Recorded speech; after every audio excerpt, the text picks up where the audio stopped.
Good afternoon.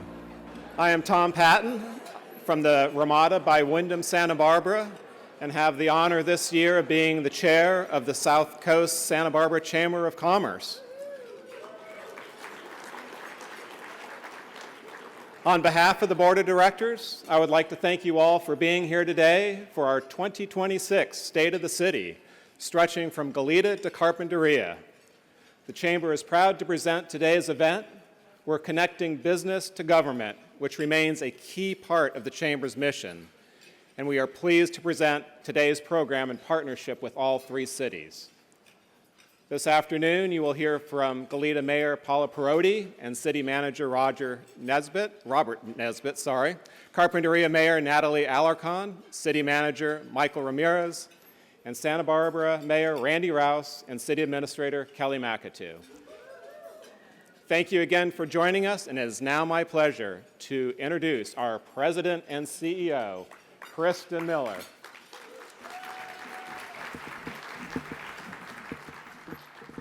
Thank you, Tom. Thank you. Good afternoon, everyone. I'm Kristen Miller, President and CEO of the Santa Barbara South Coast Chamber of Commerce, from Goleta to Carpinteria.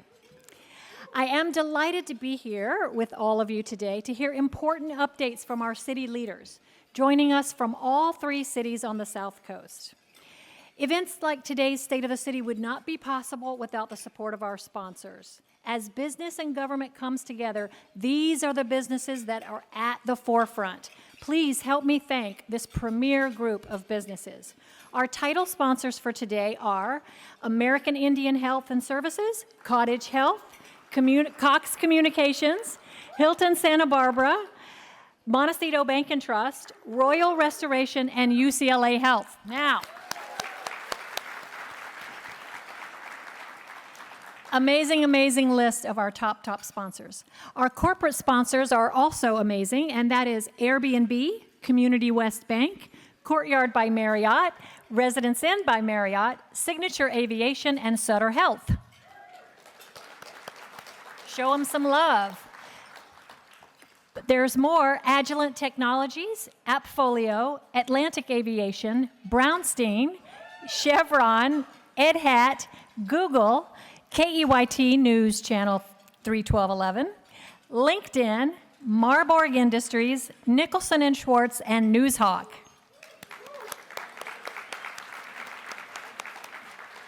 Also, special thank you to Pacific Coast Business Times, Ramada by Wyndham, Sayville Offshore, Santa Barbara Airport, Santa Barbara Independent, Santa Barbara Foundation, Santa Barbara Zoo, Solomon Hills, Southern California Edison, the Ritz-Carlton Bacara, the Tobes Group, UC Santa Barbara, and Work Zones. Let me give another special thank you to the Hilton Santa Barbara Beachfront Resort for having us at this beautiful location. It's so nice to be here. And hey, thanks again, Jay Farbman, always making us look good in pictures. Thank you to Porlamar Nursery for the beautiful flowers on our tables, to Encore Audiovisual for their technical support, and Spark Creative Group for event support. Thank you. Now, those title sponsors that I told you about, we get to hear a few words from each of them, but we're doing that throughout the program. It's my pleasure to start today with Robbie Gluckson from UCLA Health. Robbie.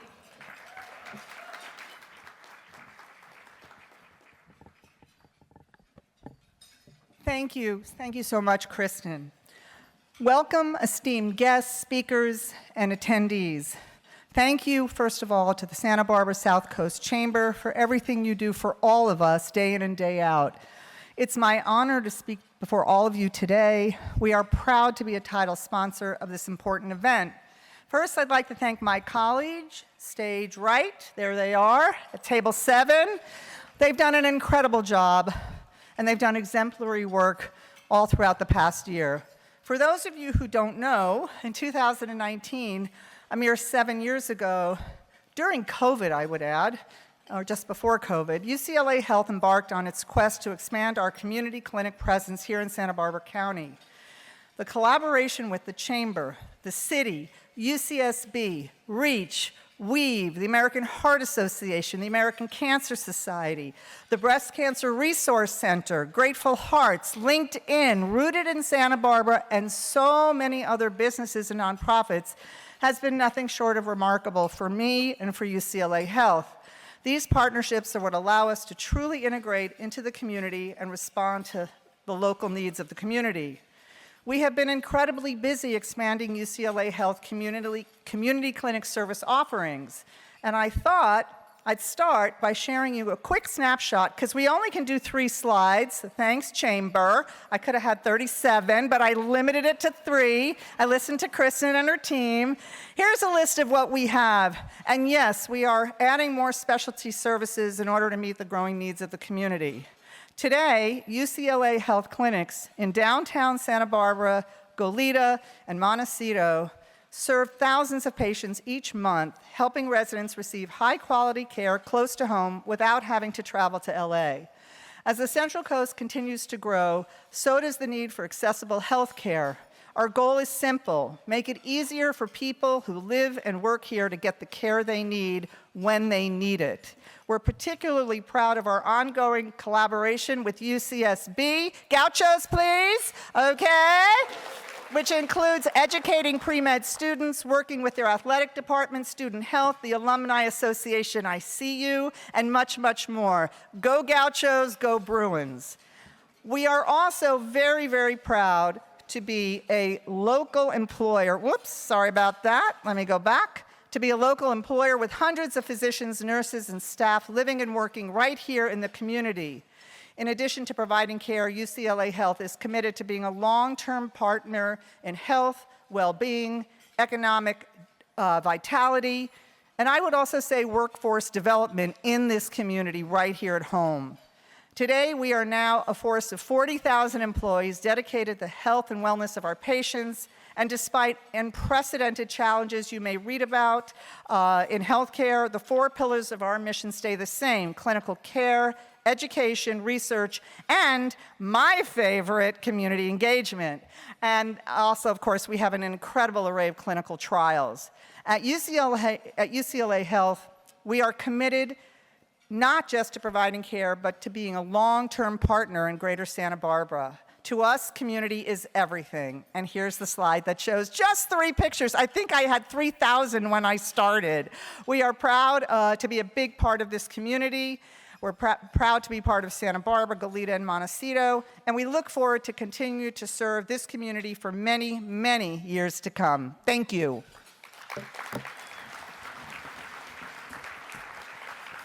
Thank you, Robbie. At this time, I'd like to introduce our next title sponsor, Jose Munoz from Royal Restoration Santa Barbara.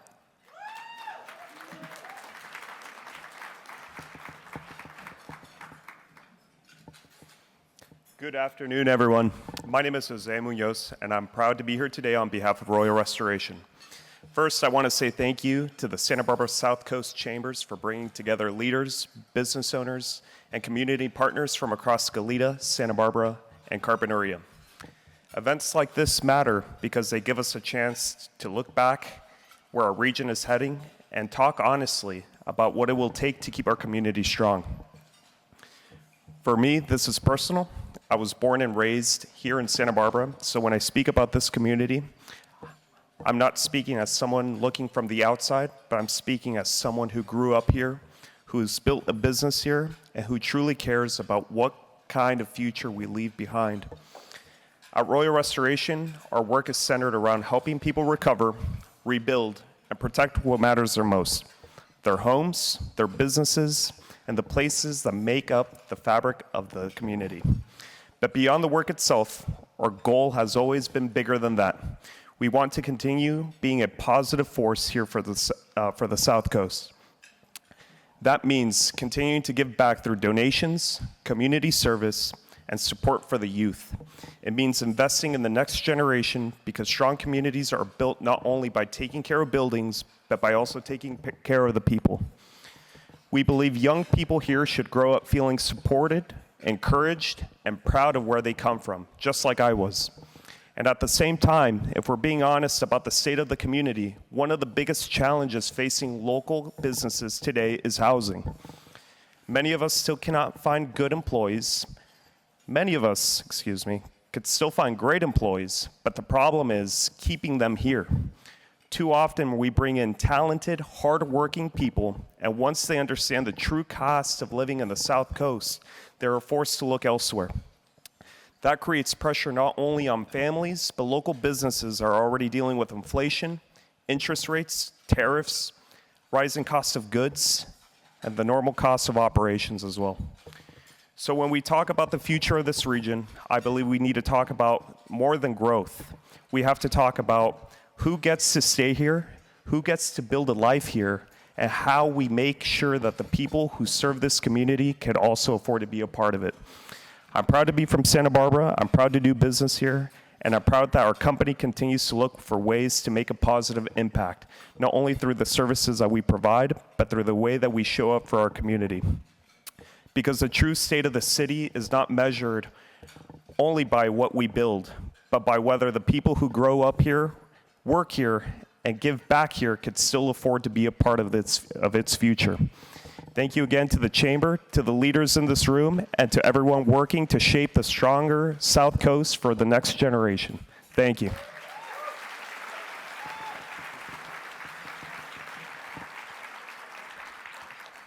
Go Jose. The Chamber's greatest strength lies at the intersection of business and government. And today, that's on full display. We're grateful for our close working relationship with elected officials from all across this beautiful region. We're shining a light on our amazing mayors today and are honored to recognize them. But please help me also recognize a stellar group of hardworking elected officials here today to participate with us and engage with you. I'll ask each group to stand. Please hold your applause until each group has been introduced. From the City of Goleta, Mayor Paula Perotti, Mayor Pro Tem Jennifer Smith, Councilmember James Carriaco, Councilmember Luz Reyes-Martin, and Councilmember Stuart Kasdan. Thank you.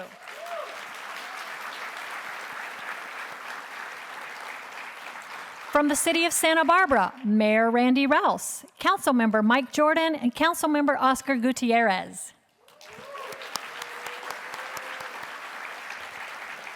From the City of Carpinteria, Mayor Natalia Alarcon and Vice Mayor Monica Sarlazano. From Congress, U.S. Representative for the 24th District, Congressman Salud Carbajal, and his district representative, Noel Hubbard. Oh, not Noel. From the county, thank you, Salud, for being here. From the county, 1st District Santa Barbara County Supervisor Roy Lee, Santa Barbara County Superintendent of Schools, Dr. Susan Salcedo. We have a great group from Santa Barbara City College, the President of the Board of Trustees, Jonathan Aboud, their Vice President, Kyle Richards, Trustee Jet Black-Martz, Trustee Dr. Charlotte Gallup-Moore.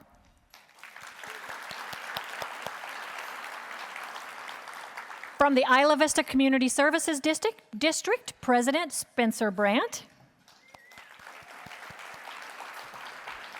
And from the Office of Assemblymember Greg Hart, Jose Juan Ibarra.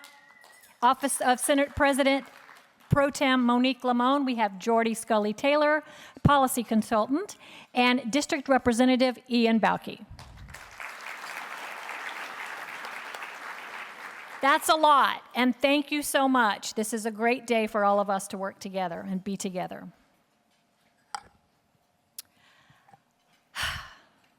It really is my pleasure to be here today addressing our largest gathering of the year, chamber members, elected officials, and community leaders. This event represents something very important, the alignment of business, government, and community, all coming together with a shared interest in the future of the Santa Barbara coast from Goleta to Carpinteria. As we focus our attention on these three beautiful cities, we also take this opportunity to share with you who the Chamber is, what we're working on, and how that work connects to the current landscape. Our attention is almost always on the local economy. Taking a look back, it seems that our economy has thrived almost effortlessly on a rare combination of an industrial core in coastal California, technology innovation connected to UC Santa Barbara, and world-class beauty between the mountains and the ocean. But many of those fundamental strengths and assets are now at risk.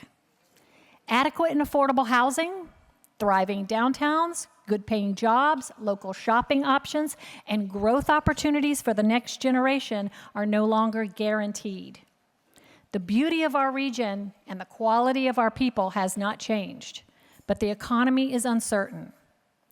Our economy depends on growing jobs, supporting businesses, creating pathways for workers, and ensuring housing accessibility. This doesn't just happen organically anymore.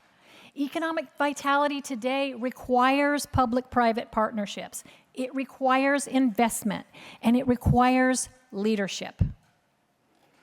This is why our chamber launched our strategic plan, a 5-year roadmap grounded in a clear belief that a strong business community is the foundation of a thriving South Coast for all.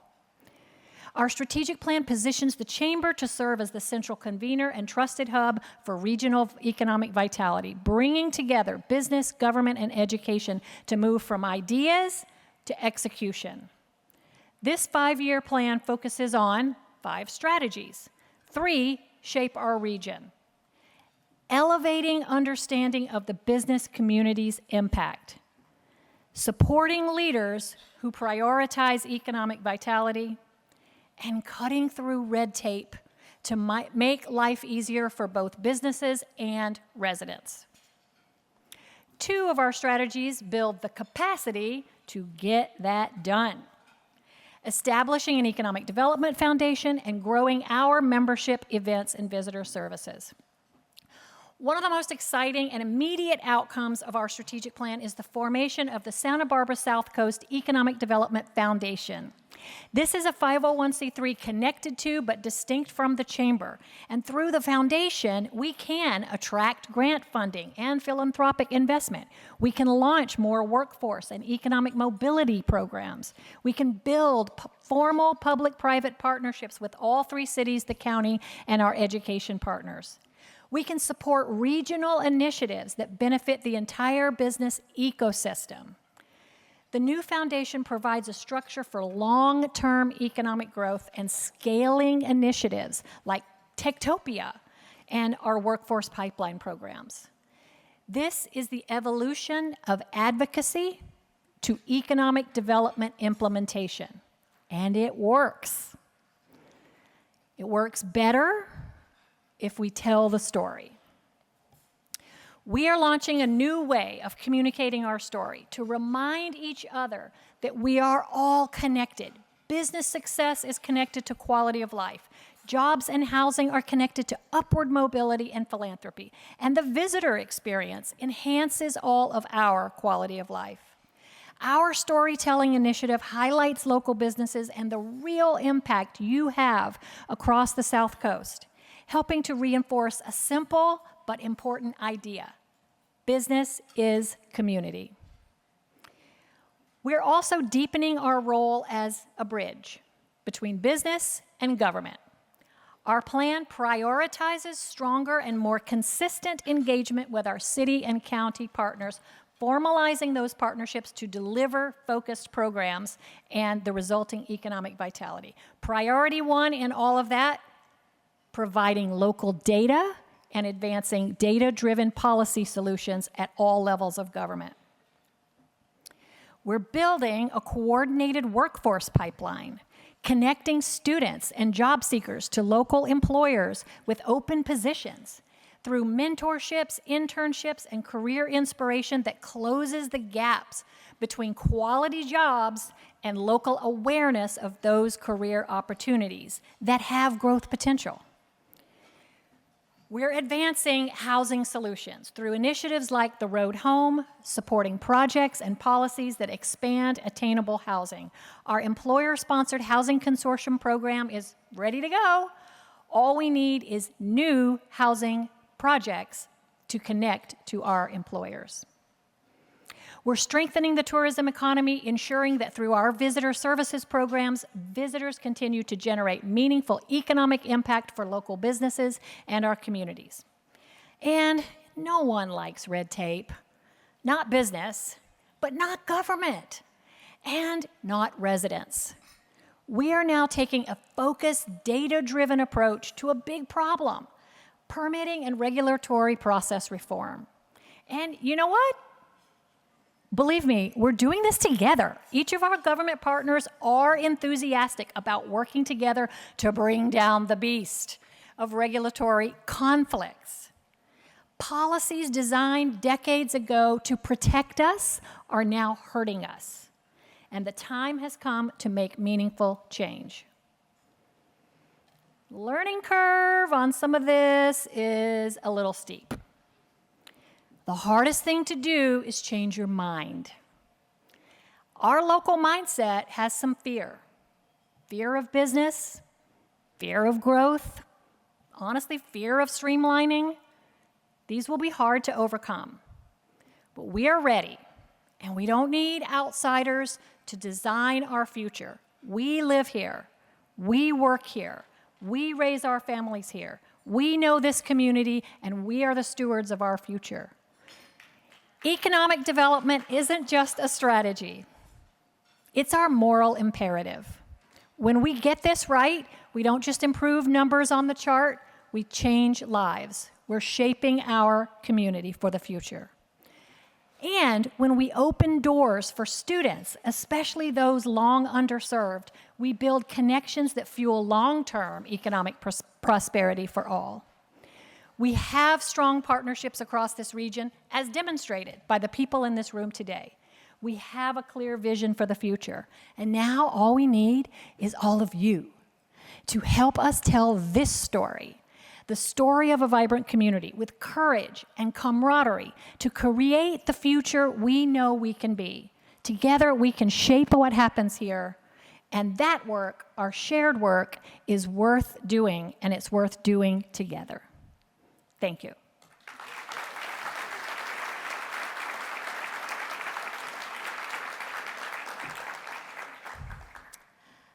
One of the key parts of our economic development program work now is the promotion of Techtopia, our industry on the South Coast here, and we have a quick recap video of our most recent Techtopia event. Enjoy.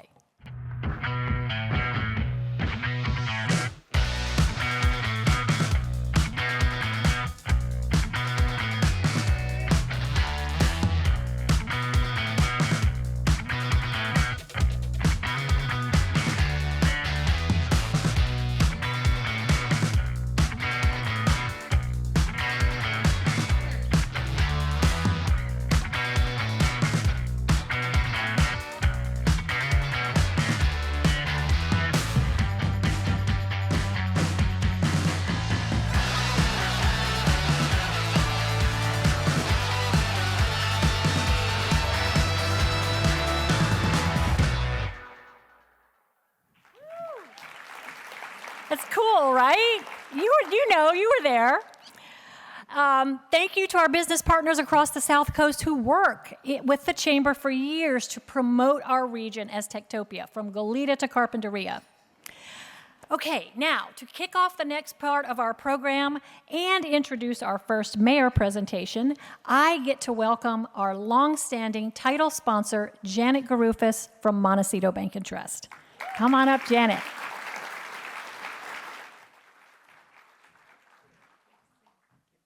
Kristen, we're in. We're going to help you tell this story. Happy to do that.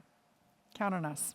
So good afternoon. My name is Janet Garufas. It's my privilege to serve as the chairman and CEO of Montecito Bank and Trust, the largest locally and privately owned managed community bank on the Central Coast.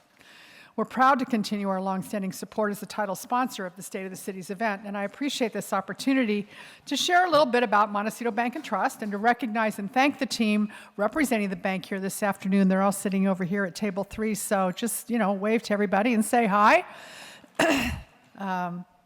This annual forum provides a unique opportunity to hear from the mayors and city leaders of Carpinteria, Santa Barbara, and Goleta. And it's just one of the ways the Santa Barbara South Coast Chamber of Commerce supports the interests of local businesses.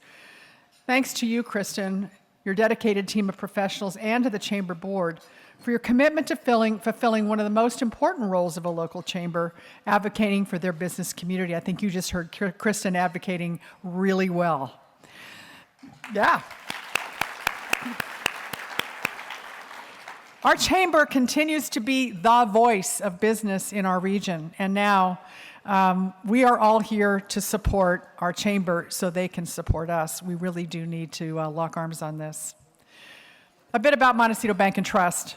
51 years ago, Montecito Bank and Trust opened its doors with the belief that we could deliver exceptional and personalized customer service, contribute to the economic vitality of our communities, build lasting relationships, and fulfill the financial needs for businesses, nonprofits, and residents of our local community. Today, with more than $2 billion in assets in 13 locations, from Santa Maria to Westlake, our vision of making the communities we serve better places to live and work has stayed at the center of everything we do. It's been the driver of our growth, the foundation of our leadership, the inspiration for our teams, and a contributing factor to Montecito Bank and Trust's more than 30 Best Bank Awards in the last 13 years. Thank you. Including one I'm particularly proud of, we have been recognized as one of the top 3 businesses to work for in the United States of America. Mr. Tobes would be very proud. He'd be smiling on down. We know that locally owned businesses like the many that are here today are what make the Central Coast community such a special place. You are the engine of our economy. You are creating jobs, you're fueling innovation, and you're bringing a special character to all the places that we call home. And as the local leader in business banking, Montecito Bank and Trust is proud to be a partner to many of those endeavors throughout the region. And whether you are a few years new, or you're looking to expand or buy a building, or you're ready to sell, there is probably nothing that we can't help you with. So wherever you are in your business journey, we offer secure financial building blocks to support your success today and well into your future. More importantly, our teams live and work right here on the Central Coast. We bring local knowledge, local decision-making, and personalized support to help finance your dreams and turn your visions into reality. To those of you in this room who already bank with us, thank you. We truly appreciate your loyalty and your trust, and for inspiring our associates to continue to deliver the world-class experience we're known for. And if you're here today and you haven't yet had the opportunity to experience what community banking at Montecito Bank and Trust is all about, then I hope you'll give us that chance. For 51 years, we've been proud to serve this community, and we look forward to doing so for many years to come. I invite you to come and join the Montecito Bank and Trust family. Enjoy your day, and thank you for what you do.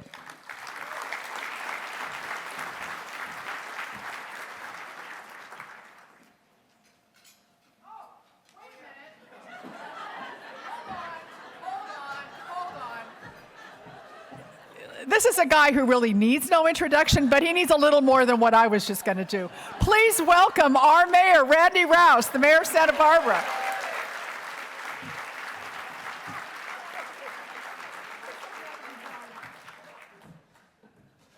I'd like to thank Janet for my Rodney Dangerfield moment there. That was great.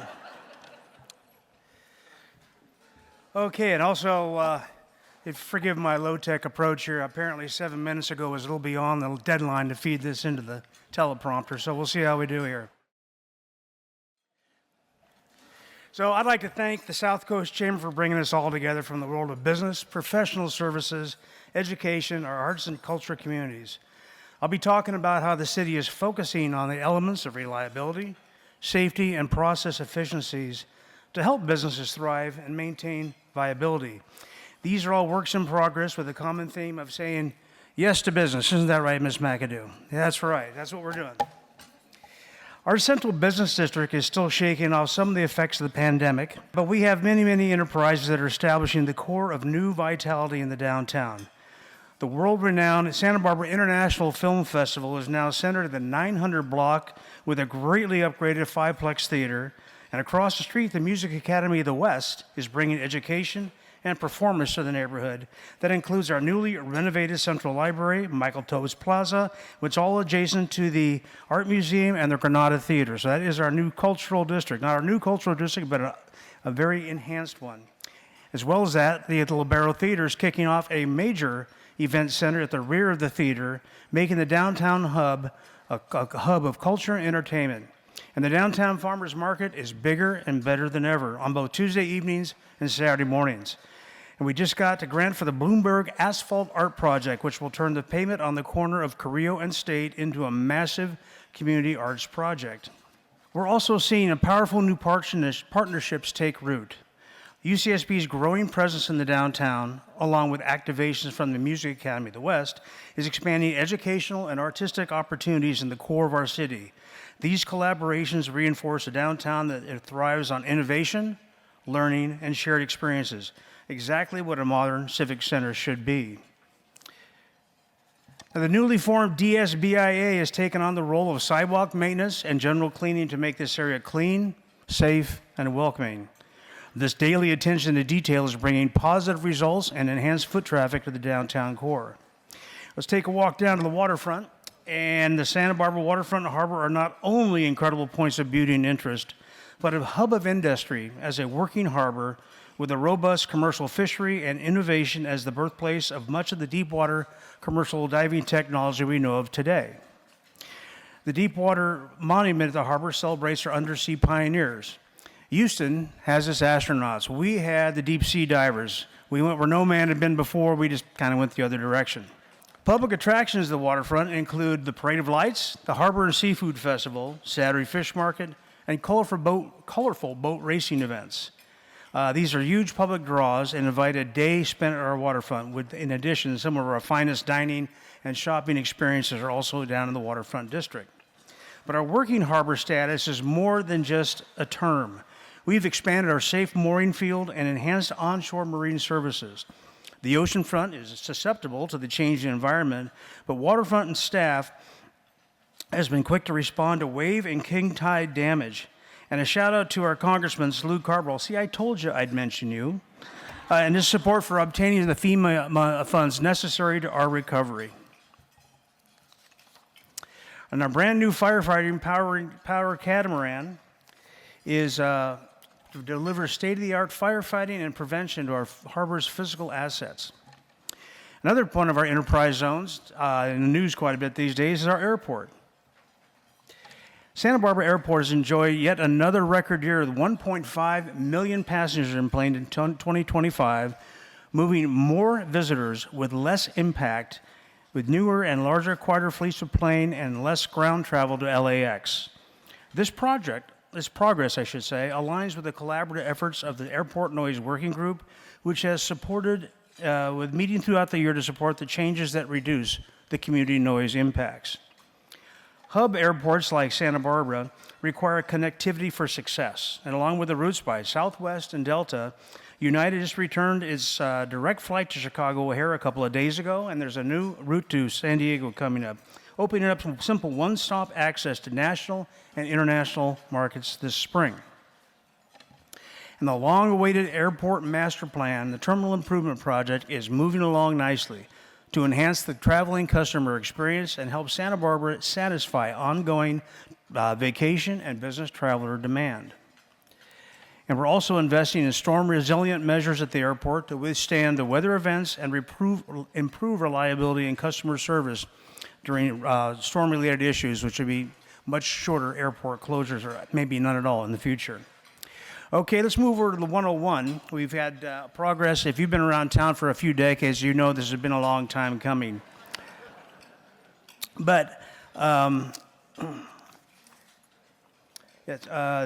as far as that improvement to the travel, tourism industry, the connectivity between Santa Barbara and the rest of the county, the lane and train concept, which has been in progress for years, is in its final segment of construction. It started on April 6th. And our new train commuter service will be starting up at the end of the month. Getting folks from the beach in Cabrillo will soon be added by my personal favorite, which is a southbound on-ramp from Cabrillo onto the 101. I mean, any of you folks who have been on Coast Village Road know that your status as the most beautiful parking lot around on Sunday afternoons is going to change soon with that. To do that and to facilitate this extra traffic capacity on the highways, we're also doing some off-freeway improvements the traffic circulation that enhances and helps us get around into Santa Barbara and surrounding areas. So the multimodal improvements at Los Patos, Coast Village Road, Olive Mill, and our own State Street undercrossing have enhanced the travel experience and safety. And that's all in keeping with our adoption of the Vision Zero policy of pedestrian safety. Our pavement maintenance. Santa Barbara is a self-help county, which means our Measure A dollars can leverage substantial outside funding for multimodal investments. At the same time, our Measure C, which is a city tax measure, continues to deliver city projects from increasing the PCI, or the Pavement Condition Index, to ADA upgrades to storm damage improvements. And yes, we did have some substantial rain this last year. And yes, our reservoirs are full. We're in great shape with water. But as we say in Santa Barbara, we are always in a drought or between droughts, so we plan accordingly. Our citizens, i.e. you guys, have been a fabulous partner in participating in water programs and exceeding staff's expectations. It's amazing what happens when you ask ratepayers to participate rather than to mandate. We match reliable water supply with risk-based water main replacements, which we target at about 2% per year, and major projects like the Vic Trace Reservoir on the Mesa.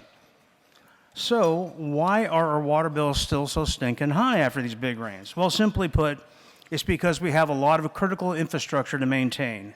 We'll not make the same mistake we made in the 90s by shutting down the desal plant because it rained. We're going to keep it going. And the equipment installation is really expensive. But cost recovery is imperative to keeping the water flowing. So there's your water rates right there. And speaking of infrastructure, up out of the ground comes your police station. And it's not an oversized erector set. Now, who here is old enough to remember erector sets? Okay, just me. But this is your new police station.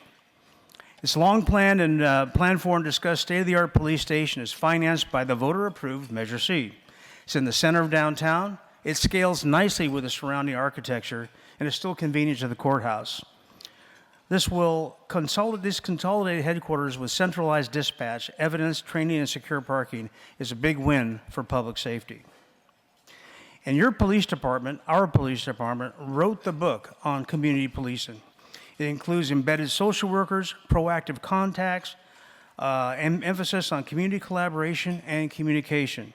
Our combined communication center and our citizen-based programs, like PAL, the VIPs, the Community Academy, and the Blue Envelope are elements that promote business by putting everyone in their comfort zone while protecting them in an urban setting. We'll go to fire, which we got pretty familiar with this in the last few years with the different disasters we've had in our foothills, but we've got 2 new engines and a 107-foot aerial ladder truck were brought online. Keeping our equipment fresh and operable is a challenge, as increasing expenses, along with a 4 to 5 year lead time from the time we order a fire engine, makes keeping a world-class fire department operating at full capacity difficult, but it's a standing we intend to maintain. And no, that's not council. This is actually a sheep grazing demonstration because our department's engagement in fire-wise communities, a defensible space evaluations, and a regional fire communication center, we cut incident time and corridor closures. The Wildfire Resiliency Project combines vegetation management, trail brushing, and environmental safeguards, including this season's defensible space sheep grazing across 4 parks. And recently I met with representatives from Lahaina, because we have similar geography, a coastal strip where everybody lives, and the mountains behind us are snuggled in between that and the ocean. And they were reaching out to help others not experience their tragedy they had in Lahaina with that major fire. But their message was, it depends on citizen and neighborhood readiness and cooperation. So just a moment here on community resilience.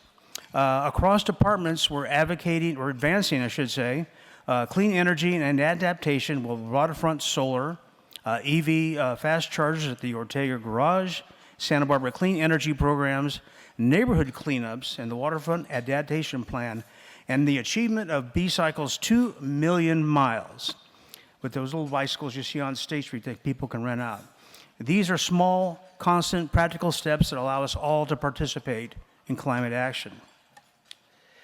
And part of the bond issuance for the police station was funding for the Dwight Murphy Field and the Gwendolyn's Playground, which is financed by the Gwendolyn Strong Foundation.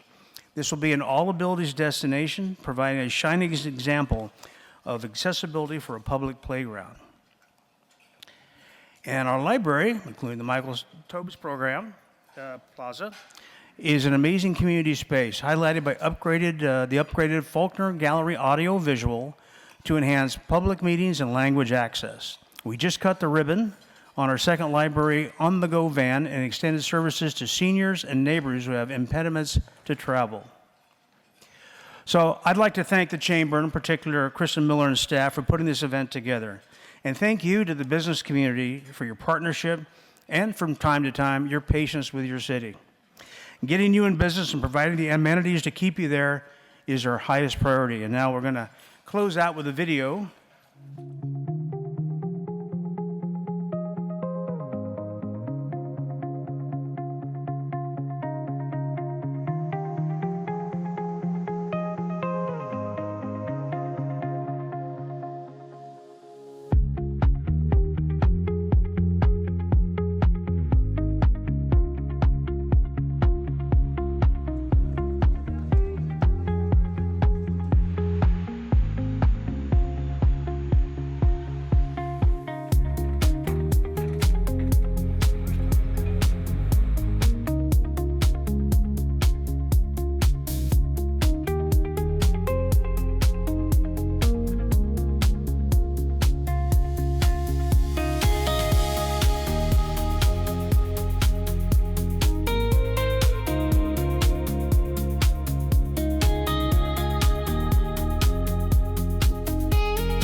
Thanks for listening. Appreciate it.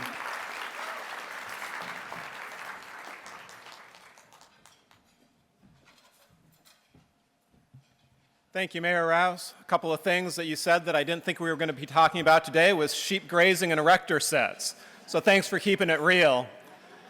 But no joke, the Chamber is really proud of the area we represent, and one of our local campaigns, So Much to Love, highlighted what makes Santa Barbara so special. We're grateful to our good friends and partner at Cox Communications for helping to expand this campaign. Let's take a quick look. There's so much to love in Santa Barbara. Come explore the waterfront. Along the street and by the sea. Through every paseo. From shops to shows. Drink it in and savor each bite. Santa Barbara, There's so much to love. We've got several of those, and I get fired up every time I see them. I mean, it's true. I mean, you walk around our beautiful community, and there is so much to love. So great job with the Chamber on producing that. And now to introduce our next mayor presentation, I would like to introduce our stage title sponsor, Kirsten McLaughlin from Cox Communications.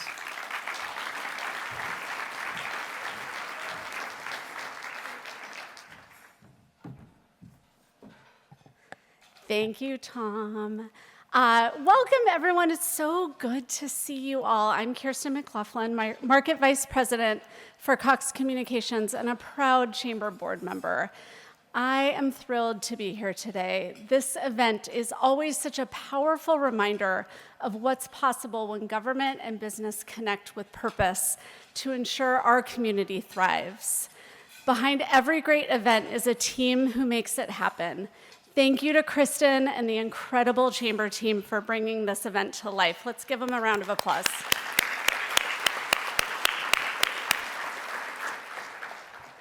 Our founder, James M. Cox, was a teacher, a businessman, Ohio's first three-term governor, and the 1920 Democratic nominee for President of the United States, with none other than Franklin Roosevelt as his running mate.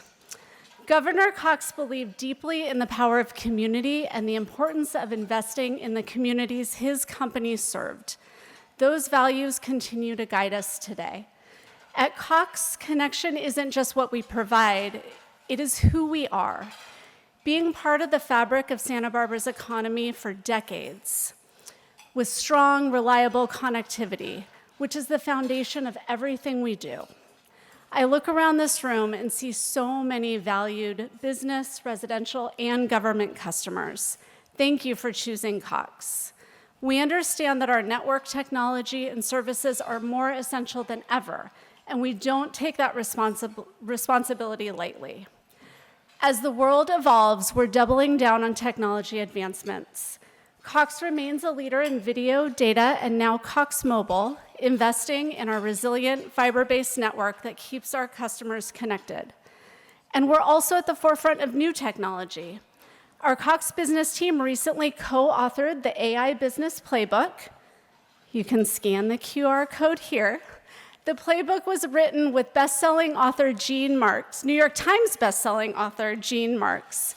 And it's a free resource offering practical strategies for rolling out AI, boosting productivity, and identifying the tools that matter most for your businesses.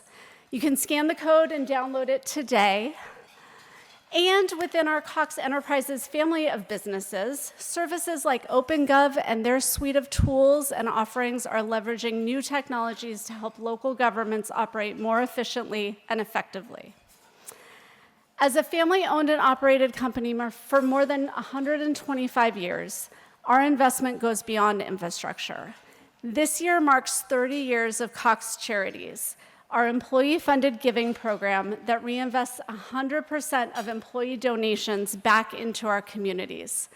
To celebrate this milestone, our Santa Barbara employees recently surprised the Food Bank of Santa Barbara and Girls Inc. with $50,000 impact grants.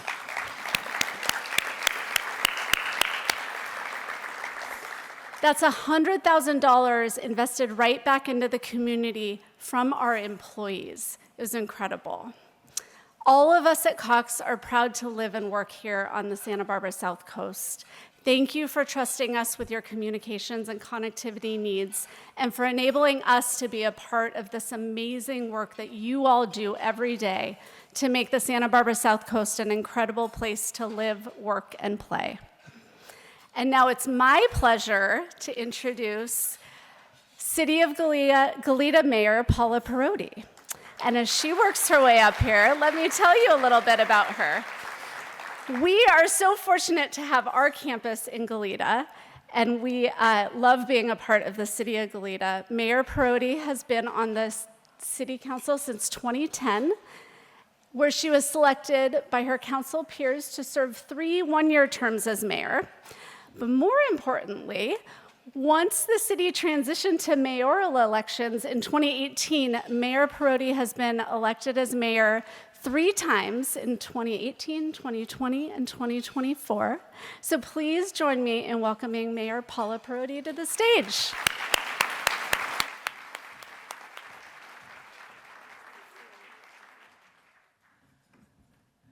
Wow, thank you for that. And I have notes to rely on as well. So you're not alone, Randy. Okay. So good afternoon, everyone, and thank you for inviting me to be here today. It's always a pleasure to stand before the leaders, the innovators, the job creators who power our local economy. The City of Goleta is a committed partner and a direct stakeholder. Your success, in your success, we are not just a bystander. We're definitely committed. I'll begin by saying that the state of Goleta is strong, very strong. And one of the main reasons we are strong is because of all of you. When local businesses thrive, our community benefits. Strong economic activity supports our residents, funds our infrastructure, strengthens public safety, and sustains the programs that enhance the quality of life in Goleta. Your success and the city's success are inseparable. So we had another great year in the city, and we have a short video to share with all of you.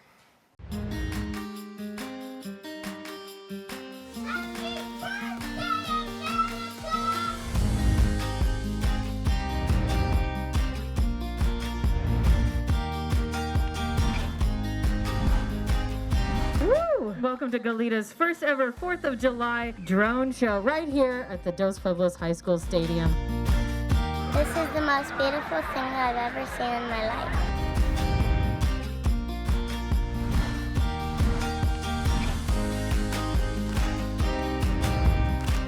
Goleta's leading us in the direction of getting involved, caring about our community, and it's involving high school students all the way up to people that are older.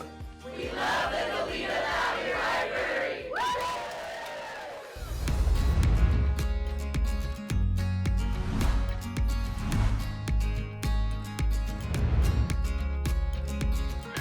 It's a real place where we can do real, tangible improvements to it.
Love it, and I will always come back.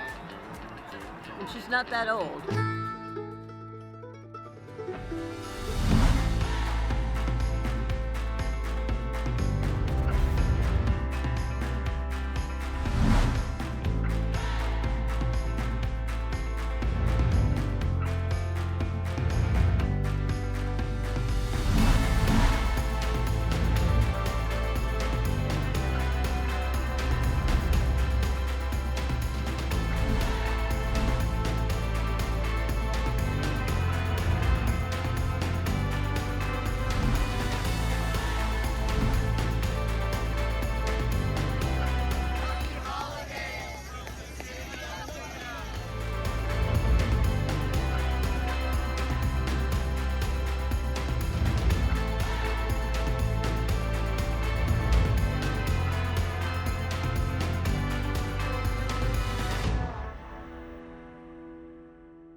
A lot's happened in a year.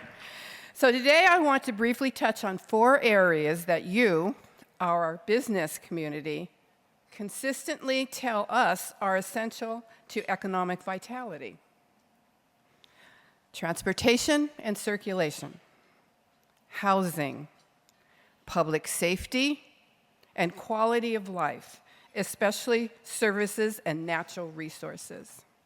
So first, I'm going to talk about transportation and circulation. Customers, employees, and employers all need to safely and efficiently go through to and through Goleta. We have to get through and we get to Goleta.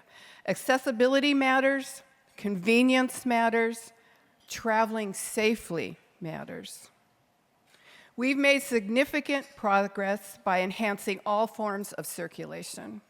And here are just a few examples: adding and repairing sidewalks to improve walkability, upgrading key roadways, including the important improvements underway in Old Town and other corridors, expanding bike paths as more residents embrace cycling, including the rapid growth in e-bike use. And soon, we will welcome the new Goleta train station. An expanded rail service, bringing workers, visitors, shoppers from surrounding communities more safely and efficiently, while helping to reduce freeway traffic congestion. A city that moves well does business well. Second, housing. If we want businesses to attract and retain top talent, housing affordability must be part of the equation. We are addressing housing at multiple levels. Not only low and very low income housing, but also housing that is attainable for working professionals and middle income families. Only some of our key initiatives include converting the Super 8 motel in Old Town into a permanent supportive housing and services for individuals experiencing homelessness. Ensuring that new developments include designated affordable units, and aggressively pursuing grants and leveraging fees through organizations like the Housing Authority to expand the number of housing units available. Workforce recruiting and stability begins with housing affordability and availability. And when employees can live, work where they work, when employees can live near where they work, especially our first responders, we all benefit. Third, public safety. A thriving business environment depends on safety. People need to feel secure when they go to work, shop, dine, and invest here. The same goes for our residents who call Goleta home. We are proud to support a dedicated, high-quality police force and fire services for Goleta, and we're actively seeking funding for a new Fire Station 10. We haven't given up. We're still looking. We're also major investments in roadways, improved bike infrastructure, sidewalks, bus and rail access are making circulation safer for all. Critical seismic upgrades are happening at key facilities such as the Goleta Community Center. Safety of our environmental resources, we're ensuring safe drinking water, clean air, and fire safety for treasured spaces like the Elwood Mesa that attract visitors and strengthen our tourism economy. Public safety is not just about emergency response. It's also ensuring that everyday safe circulation, safe facilities, and protection of our environmental resources. And fourth, quality of life, especially public services and natural resources. Businesses locate and expand in communities where people want to live, work, and play. Quality of life has and continues to be a competitive advantage for Goleta.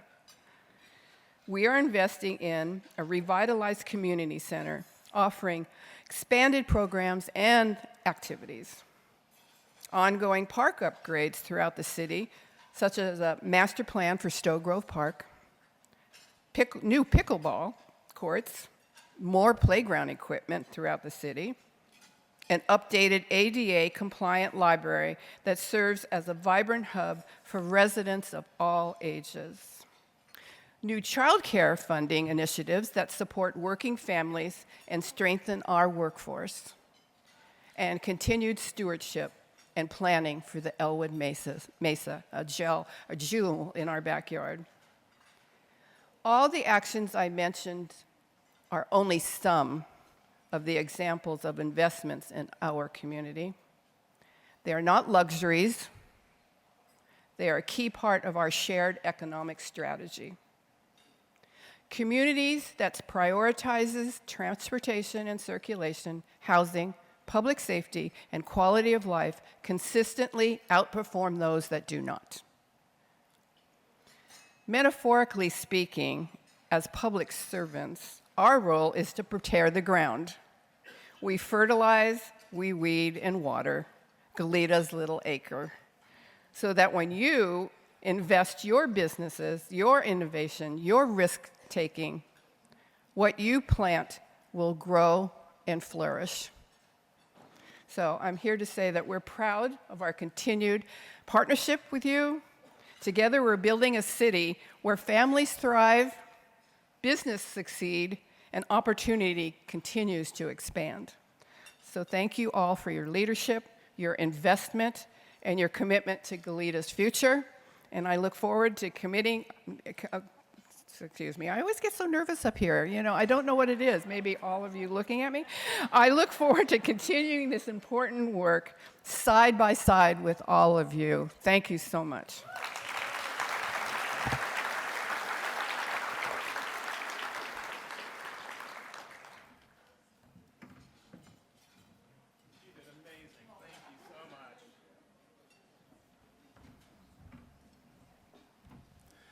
Thank you, Mayor Perotti, and I would agree that things are great in the good land, and you did amazing with your presentation, so thank you.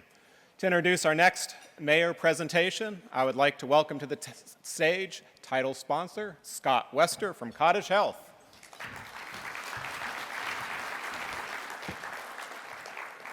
Great. Kristen, thank you very much for another great state of the cities, and hard to believe. 1 year ago, I was up on this stage, day 3 in my employment, and I was like, I don't know anybody. And here I am now, over 369 days later.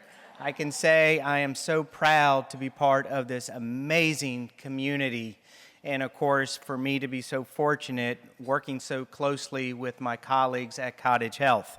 And Cottage, as many of you know, has been through many generations within our community.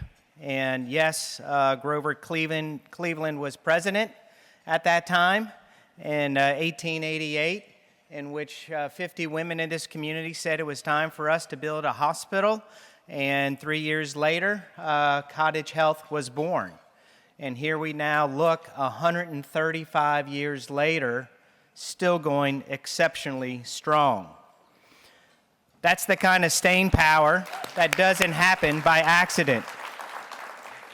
The reason it happens is because this community stands behind healthcare, and especially Cottage Health.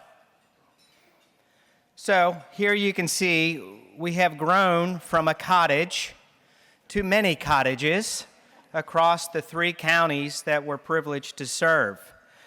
Whether if it's in our hospitals, our clinics, working closely with our medical community, creating more access, and also within our virtual care platform, we're reaching people across all through the state of California. So 135 after our local founding, we continue to remain as an independent, community-based, not-for-profit healthcare provider that still is led and served by our board who are community leaders. We're fortunate to have our board chair here, Eric Seal, and I think a couple of our other board members are still here in the audience. And we're so fortunate. We always talk about Cottage fights above its weight, and the level of clinical depth that we have, the ability to provide the level of service that all of us need, unfortunately sometimes at the worst part of our lives. But just as more, if not more so, we're so proud to be recognized as one of the best places to work in the United States compared to other healthcare systems, that we continue to see and foster that continual environment of shared governance and empowerment across our 5,000 strong people who get to put on the Cottage badge proudly each and every day. And we invest within our community, with our teams, and we're so fortunate with all of our innovative things we do, especially around our housing that we provide to all 5,000 members within our community, which is exceptional. So we're continue to invest in the future of healthcare. Many of you have heard some of our announcements this year. For example, creating our Health Careers Academy at San Marcos. Be careful, Pueblo, we're up to engineering. Healthcare's next. Continue to work in our partnership with UCSB, the Santa Barbara City College, organizations like Westmont, and the list goes on. We extend ourselves through all of this reach with many of the not-for-profits. I am so thrilled for us to be a member of the not-for-profit community with many of our colleagues that provide that level of connection, especially when people need resources and they need an additional level of care. And I am so proudly the work we do within population health. Last year we had a video of our medical innovation that we shared. It is thriving. We have great things that are on the horizon with innovation. You saw the Techtopia. We were members of the Techtopia. A lot of things you're going to hear about the advancements, and we're going to be working with other partners. So again, thank you so much for this wonderful community to welcome myself and my wife, Nicole. And more importantly, I want to thank our Cottage Health family for continuing to serve this great community in Santa Barbara. So again, thank you so much for that. So now I get to do the next introduction. We'll hear from the city of Carpinteria. Last year that was a hard word for me to say. And so please join me in welcoming our great mayor of Carpinteria, Natalie Alacron.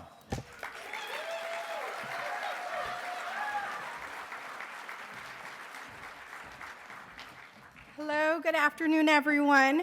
That was close. My name is Natalia Alarcon, or Natalia in Spanish. It's a pleasure to be here with you all, and here being at the State of the City, and I'm proud to share the progress we've made over the past year and reflect on the vision that continues to guide our work. Today, I'll highlight not only what we've accomplished, but on where we're headed, and like many cities, Carpinteria is also dealing with changes with how our revenues are generated. We're working to navigate these challenges while continuing to support a strong, vibrant community and local economy. This year, one word rises to the top, and that's partnership. Everything we have accomplished, every program, every investment has been made possible by people working together. Our City Council continues to focus on 4 key goals that shape our future: enhancing public outreach, education, and transparency, and of course, maintaining our identity as a small beach town, enhancing the quality of life for our residents, and maintaining the fiscal sustainability of the city. These goals guide our work and encourage a safe, connected, and well-supported community where everyone can thrive and where our local economy naturally benefits. You can see that clearly in how we've approached public safety this year. As e-bike use has grown in our community, so has our responsibility to respond thoughtfully. That's why we partnered with MOVE Santa Barbara County, Santa Barbara County Sheriff's Office, and of course, Carpinteria Unified School District not just to create any other ordinance, but to really focus on education and enforcement together. It's a shared effort to keep our streets safe, increase the vitality of our downtown and commercial areas while supporting, of course, our families and students. We have also focused on strengthening emergency preparedness. I'm happy to share that this year, in partnership with CERT Collaborative and the Carpinteria-Summerlin Fire Protection District, we held our first community emergency response team in over 5 years. Residents gained practical skills to respond in emergencies, helping make the Carpinteria community more prepared and resilient. Partnership also means showing up for our community during difficult and uncertain times. Over the past year, many families in Carpinteria and across the nation have faced the effects of increased immigration enforcement. We know this has created fear and uncertainty within the community, which affects daily life and the ability to participate fully in community life, including the workforce that supports local businesses. In response, the City Council established the Immigration Support Services Grant. This initiative provided funding to local organizations rooted in our community, including Girls Inc. of Carpinteria, the Carpinteria Children's Project, and the Carpinteria Immigration Rights Coalition. These organizations provide families with legal guidance, reliable information, and support to navigate these challenges. This work is about stability and trust. It is about ensuring that everyone feels safe, supported, and able to contribute to the community, which strengthens our overall economic and social vitality. We have also continued to invest in programs that enhance quality of life. Our Ageable program has grown to serve seniors more effectively, including the addition of Spanish bilingual programming in partnership with the Carpinteria Children's Project. These programs help residents stay active, engaged, and connected, which benefits the broader community and local economy by keeping our neighborhoods vibrant. Across the city, we have created opportunities for residents to come together and engage. Town halls, council district meetings, and community events allow people to share their voices, strengthen relationships, and build trust. At the same time, the city still faces difficult decisions ahead and is working to address critical infrastructure needs, and yes, that includes pavement. Even as we navigate these challenges, we have also seen real progress in the spaces that matter most. The Linden and Carpinteria Avenue Improvements project is complete and have enhanced safety, accessibility, and the overall experience downtown, benefiting both residents and the economic health of our downtown area. And if you recall, last year marked Carpinteria's 60th anniversary, a celebration that brought our community together to reflect on our history and honor those who have shaped who we are today. Those celebrations captured something that it's really difficult to put into words, but it's really easy to feel. So let's take a moment to look back at those memories together. Hi, my name is Michael Ramirez, and I'm the city manager here in Carpinteria. This year, we proudly celebrated our 60th anniversary. That's 6 decades of people, places, and partnerships that make Carpinteria such a special place to live. For this milestone, we wanted our celebrations to reflect the many sectors that shape our community, from recreation and the arts to sustainability and long-standing community partners. Carpinteria City Council hereby resolves that the people of Carpinteria be congratulated on achieving 60 successful years of self-government, passed and approved and adopted on the 22nd day of September 2025. Congratulations and happy 60 years.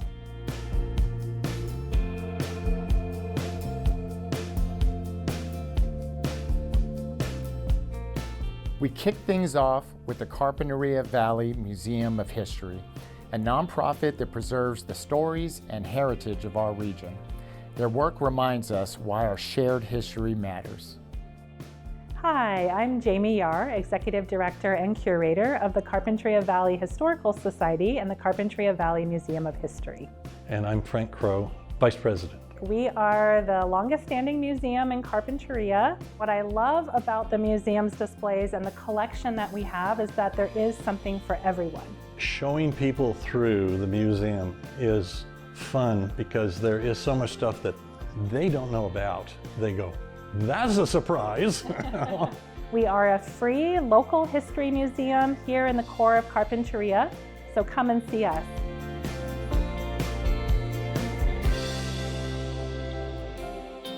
We celebrated with our seniors through the Age Well program, enjoying 60s themed costumes, trivia, and events, honoring memories shared through community connection.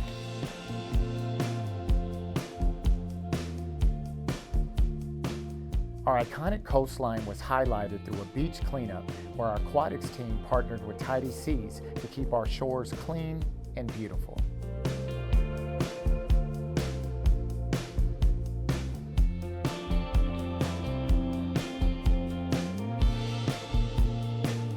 We hosted an artful afternoon at the Linda Fairley Carpinteria Art Center, where the community joined muralism to create a collaborative painting celebrating local creativity.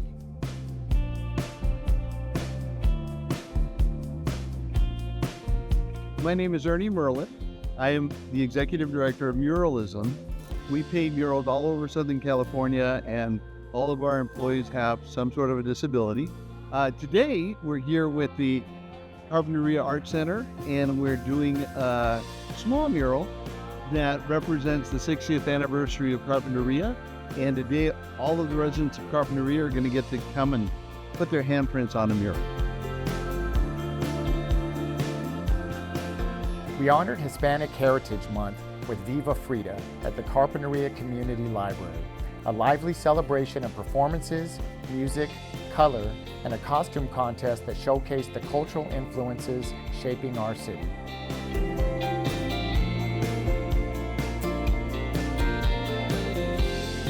We wrapped up with the State of the City address at Veterans Hall, reflecting on our past, celebrating our present, and looking ahead to Carpinteria's bright future, held in the same location as our very first city meeting 60 years ago.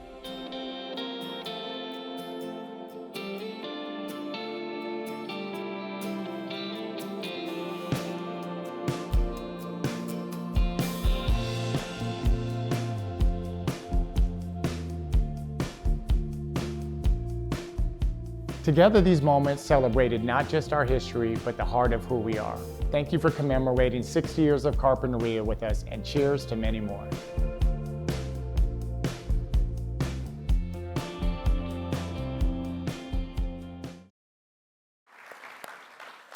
Watching that, you're reminded of something important. Carpinteria is not just a place, it is a community.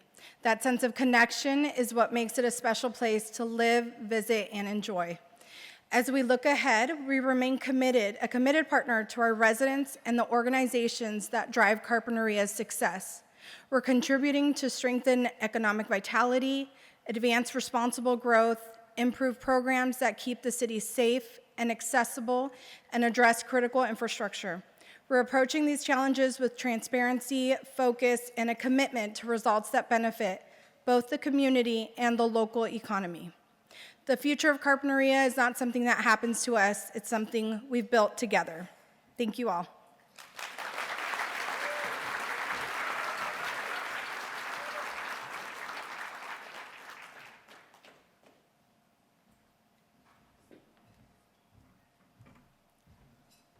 Thank you, Mayor Alarcon. Excellent job. And again, so many special things about Carpinteria that make our community stronger. Thank you for all three mayors for being here today. Thank you for your passion, your dedication, and your leadership. Let's all have a round of applause for them.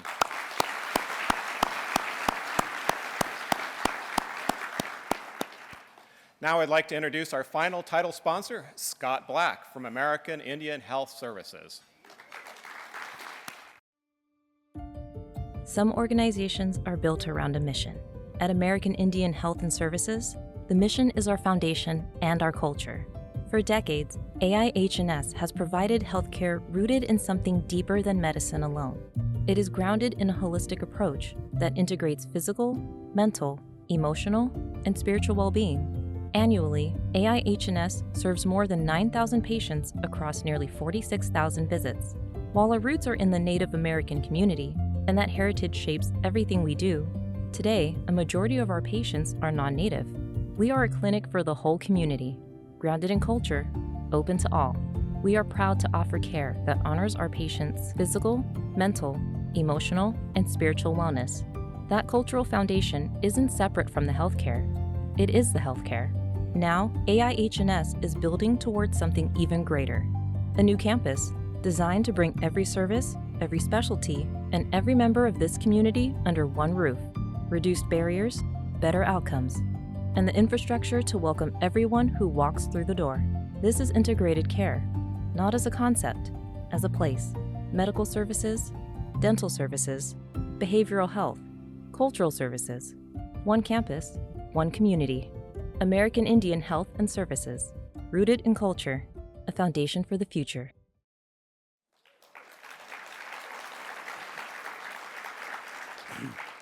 Thank you. Good afternoon. I'm Scott Black, the CEO of American Indian Health and Services.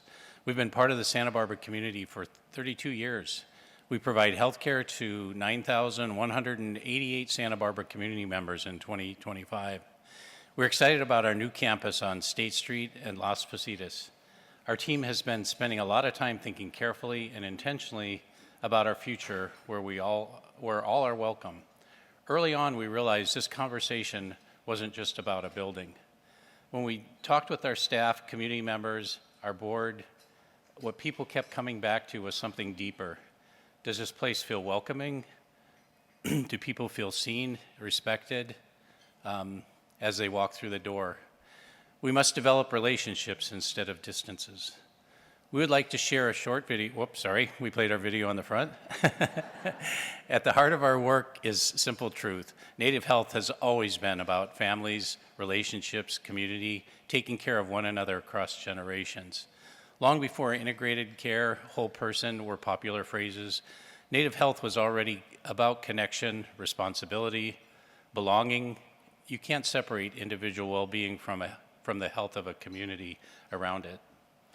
One phrase that came up in these conversations has really stayed with me, being a good ancestor. To me, that means doing the work now that future generations will look back on and say, they took care, they acted with integrity, they built something that truly serves the people. Santa Barbara understands this deeply. This is a place that values stewardship of land, of people, and the relationships that make community resilient over time. That shared value is a big part of why this work feels so aligned here. We're grateful to be part of these cities. We're excited about what's possible when we move forward together with curiosity, partnership, and shared purpose. Aslak tinakunengyak. Leaders, thank you very much.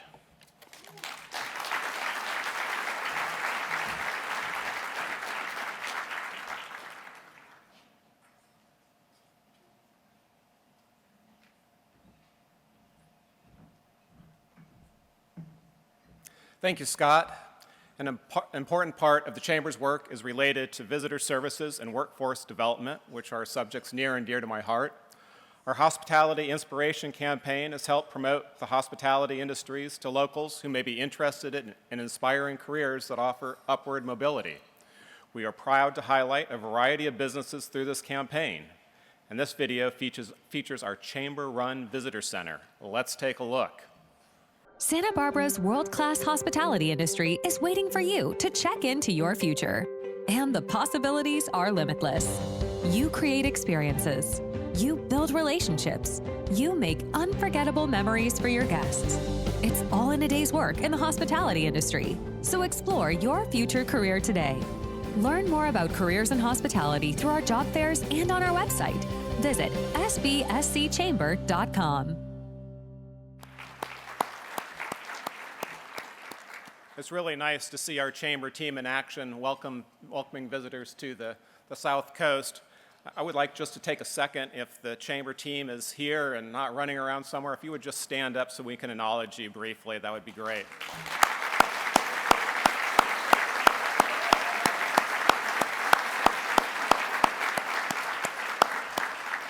I've been on the board for a lot of years, and they always make this event look really easy, and then it's not until you're really involved in the presentation that you peek behind the curtain and see how many hours are involved just getting to this day. So your work is appreciated. You do a phenomenal job. Thank you. You make us all look good.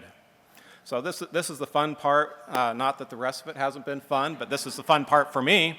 So we got to hear from our mayors today and their priorities and vision. We're now going to welcome our city managers and administrators to join us for a conversation on the day-to-day of how the city maintains services and works toward their goals. First, it is my pleasure to welcome our first panelist, Michael Ramirez, City Manager of Carpinteria.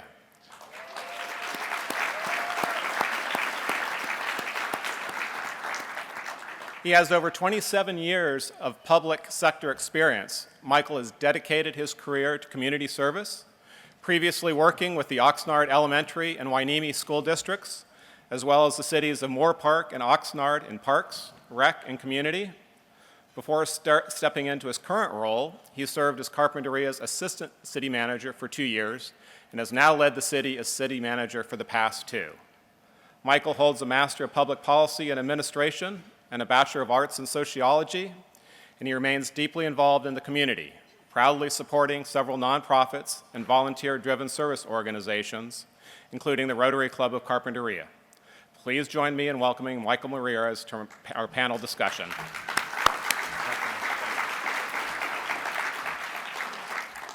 Next, join me in welcoming Robert Nisbet, City Manager of Goleta, who brings over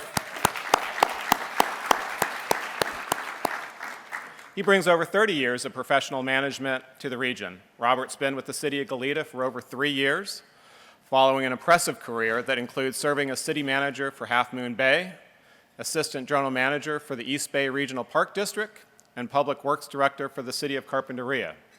He also spent over 12 years working for Santa Barbara County in various positions.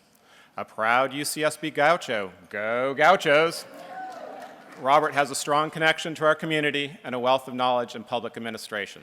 Please join me in welcoming Robert Nisbet to our panel discussion.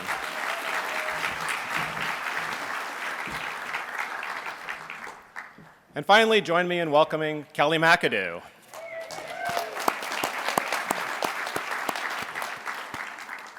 Kelly will be celebrating her 2nd anniversary as Santa Barbara City Administrator at the end of May. Since her arrival in Santa Barbara, Kelly has brought her wealth of experience in municipal leadership to our community, and building on her distinguished career as city manager and CEO for the city of Hayward, where she led a team of over 900 employees.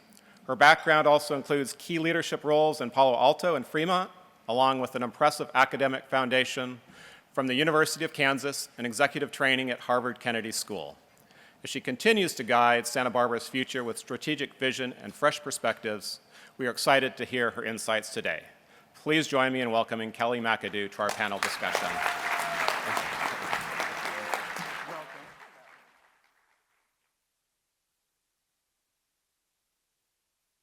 Thank you all for joining us. I've got the questions. I thought briefly about just tossing them aside and making up some own on my own, but I didn't think that you would appreciate that. So let's stick to the script. So we'll start with financials.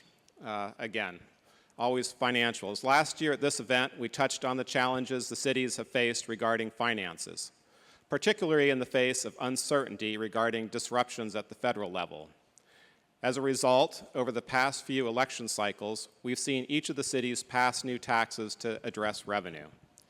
Yet the cities continue to face financial challenges and new taxes are being discussed. Ahead of the event, each of you provided us with the handouts the audience can find at their tables for more details on revenues and expenses. Thanks for providing those in advance. So for the first question on finances, knowing that the audience has your handouts for reference, let's spend some time digging more into the details of specific financial challenges each city is facing. Can you help us understand these challenges and how they relate to recent and proposed tax measures?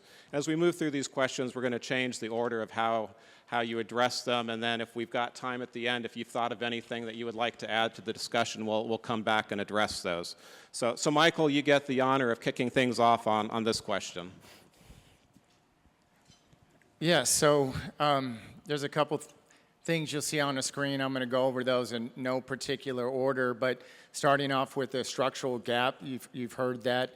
I think at previous years when I've given this, and essentially, right, like all of you, the expenses continue to rise. Our revenues are relatively flat, and it's beyond thinking that this might be a one-year thing or something we can just tighten up for a year and then, you know, we'll recover. It's definitely a long-term trajectory. And so that's where that structural gap comes from. And if we were a business like many of you, I think we would address that a couple different ways, right? We would look for efficiencies, and we'd adjust our pricing. But unlike businesses, for us to adjust our prices requires voter approval.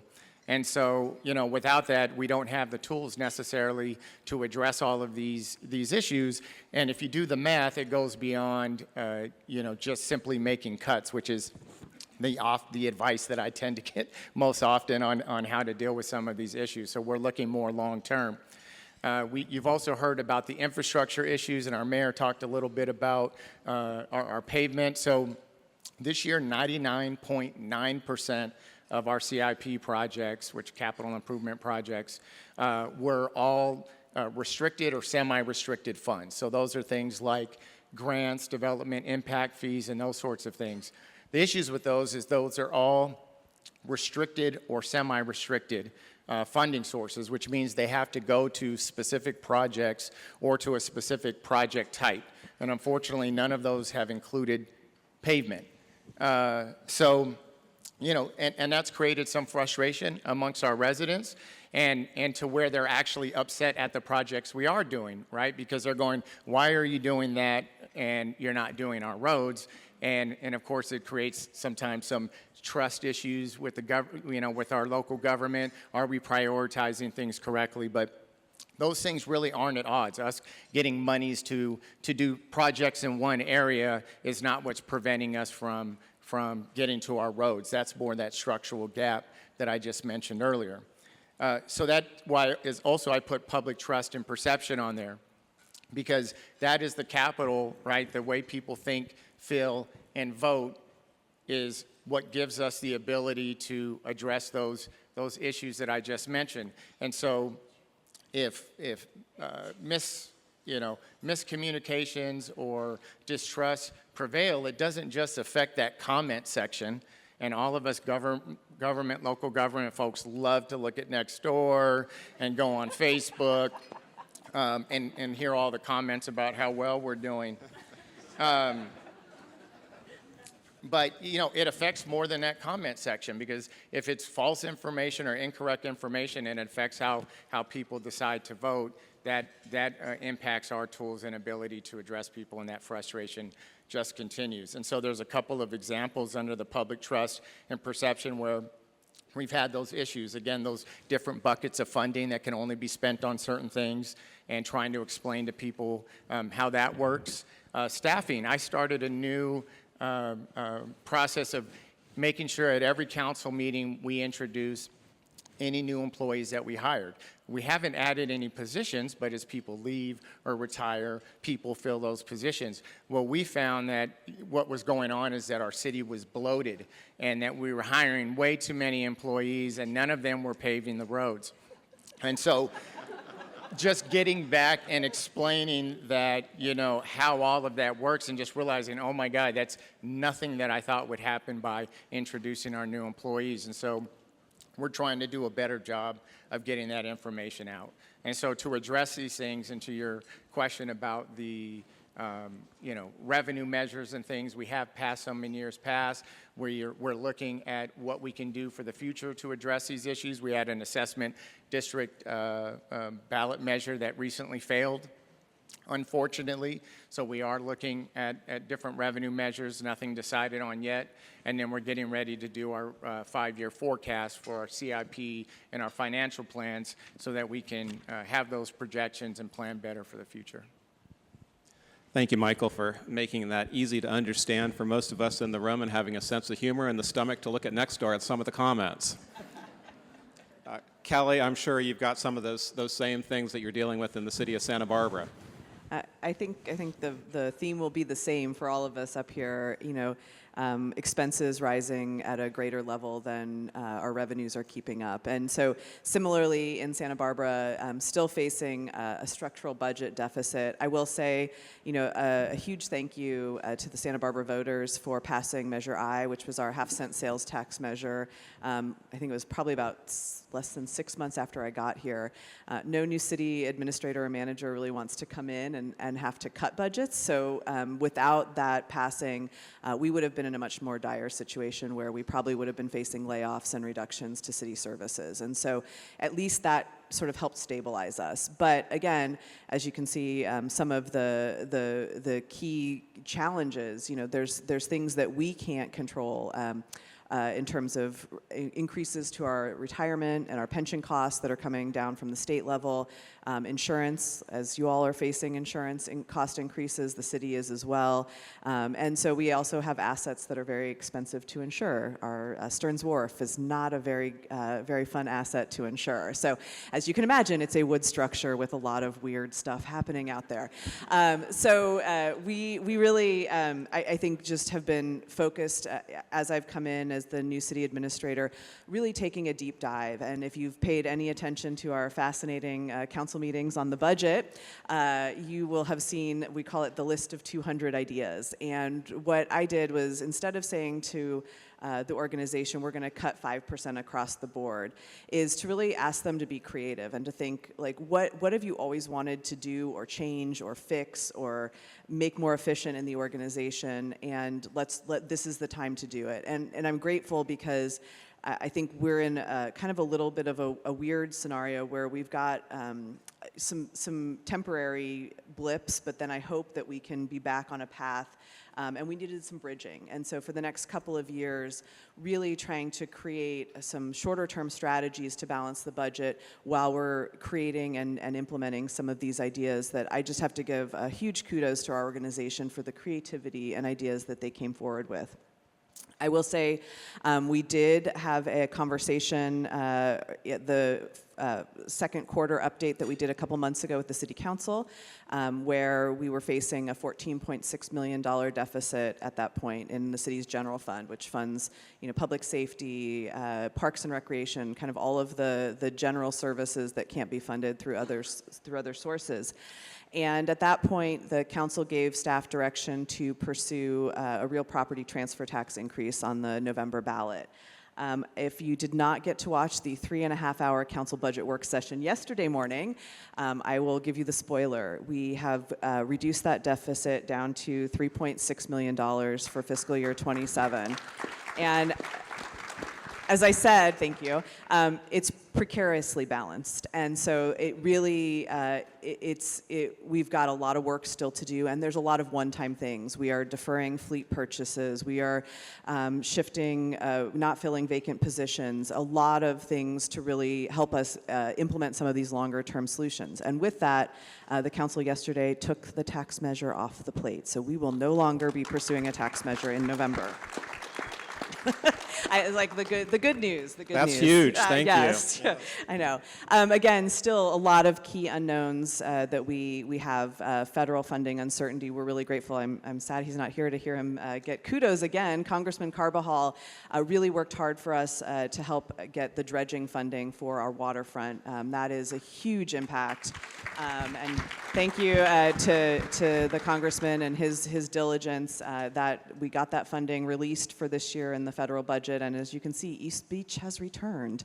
And so we're really grateful that sand that gets pulled out of the harbor to keep our harbor working gets replaced and replenishes East Beach. So a lot of still just other federal funding uncertainty, and again, trying to continue to attract key talent and pay at competitive wages while also making sure that we're balancing our budget. So a lot of progress. Hugely grateful for the council's support and trust in me to have a little patience as we work through this. And again, to our organization and the community for your support as we continue to work through the challenges. Great, and I just really want to thank you. I mean, I know we were looking at transient occupancy tax and the real estate transfer tax, and there was lots of discussions with council and staff, and I just appreciate you really taking those to heart and taking a hard look. And I mean, that was amazing to come up with what you've done yesterday. So thank you. Robert, what's going on in Goleta? Goleta, yeah, thank you. And I'll get to the specific tax measure question in a second. I'll save it for the punchline like Kelly did. But just start more generally about the stability of the city. We're, as you see in the first bullet point, I would say we're fiscally stable today. It's shaky though, so we're feeling pretty good, but I would just say without going down a side road into everything that's going on in the world right now, this is just no time for any local government to be comfortable with their finances. I mean, it's just not. So on the one hand, okay, we're in the middle of a 2-year budget, so we've planned ahead and we're at the midpoint, and so we're doing okay right now. But it's just, there's too many variables, and again, not going down that rabbit hole of what's going on, but it just has so many ripple effects all the way down. So in the second bullet point, yeah, we have some concerns, and as Kelly mentioned, expenditures increasing in so many ways. I think we're doing pretty good at general operating expenditures, but it's some of the bigger ticket items. We do contract with the sheriff, and that's coming up. It's a 4-year contract, and so that's a negotiation every 4 years. But to my point, the county has challenges right now. They have to deal with their financial challenges. We then negotiate a contract with the sheriff for public safety, and their financial challenges become our financial challenges. So it is all connected. Healthcare costs continue to be a challenge. We recently had a conversation with our council about providing health benefits to our employees. And if we're going to advertise in our job recruitments that we provide health benefits, we better not say, well, you kind of have to pay for them, though, because they're really expensive now. And then construction costs. We'll talk about capital and one-time expenditures that are so important. You saw so much of that in the mayor's presentations. But construction costs continue to go off the roof. And then when we plan these long-term projects and get all these complicated funding sources, and then all of a sudden it's 20% higher than we thought it was going to be, then it comes down to us having to bridge the gap locally. On the tax measure, so Measure B is a 1 cent sales tax we passed 2 years ago. I don't know what we would do without it. Very successful measure for us right after I got here. And the brilliant of the council was they then went out and borrowed money and locked down a lot of that money. It's going to a lot of different things, but what you find when you pass a measure like that is there's a tendency to want to spend it 7 different ways, and you can't spend it 7 different ways. And so capital is just so important, and borrowing money is a big decision of local government. But when you make that decision, you should be very smart about it, and there's good reasons to do it. And in a sense, that is discipline, because we're now using the sales tax to pay the debt service for money that's going to go into capital improvements today. And that kind of takes away the challenges of spending it 7 different ways. So that was really smart. And then finally the question, so yes or no. The council made the decision we are not going to be putting a tax measure on the ballot this year. They made that decision about 6 weeks ago.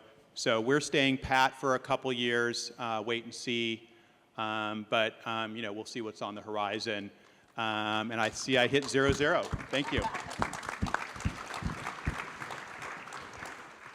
Well, thank you for that, Robert, and thank you for all 3 on that question. And again, to those in the business community, I mean, these are not decisions that are made lightly. This is something that the Chamber is there advocating day in and day out for. And just I appreciate you all having an open door and listening to the perspective of the Chamber.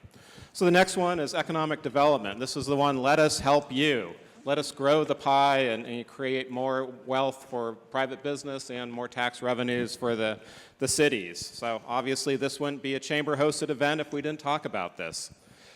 With so much discussion about tax revenue, it's important to discuss the local economy and business community and what's being done to support and grow them.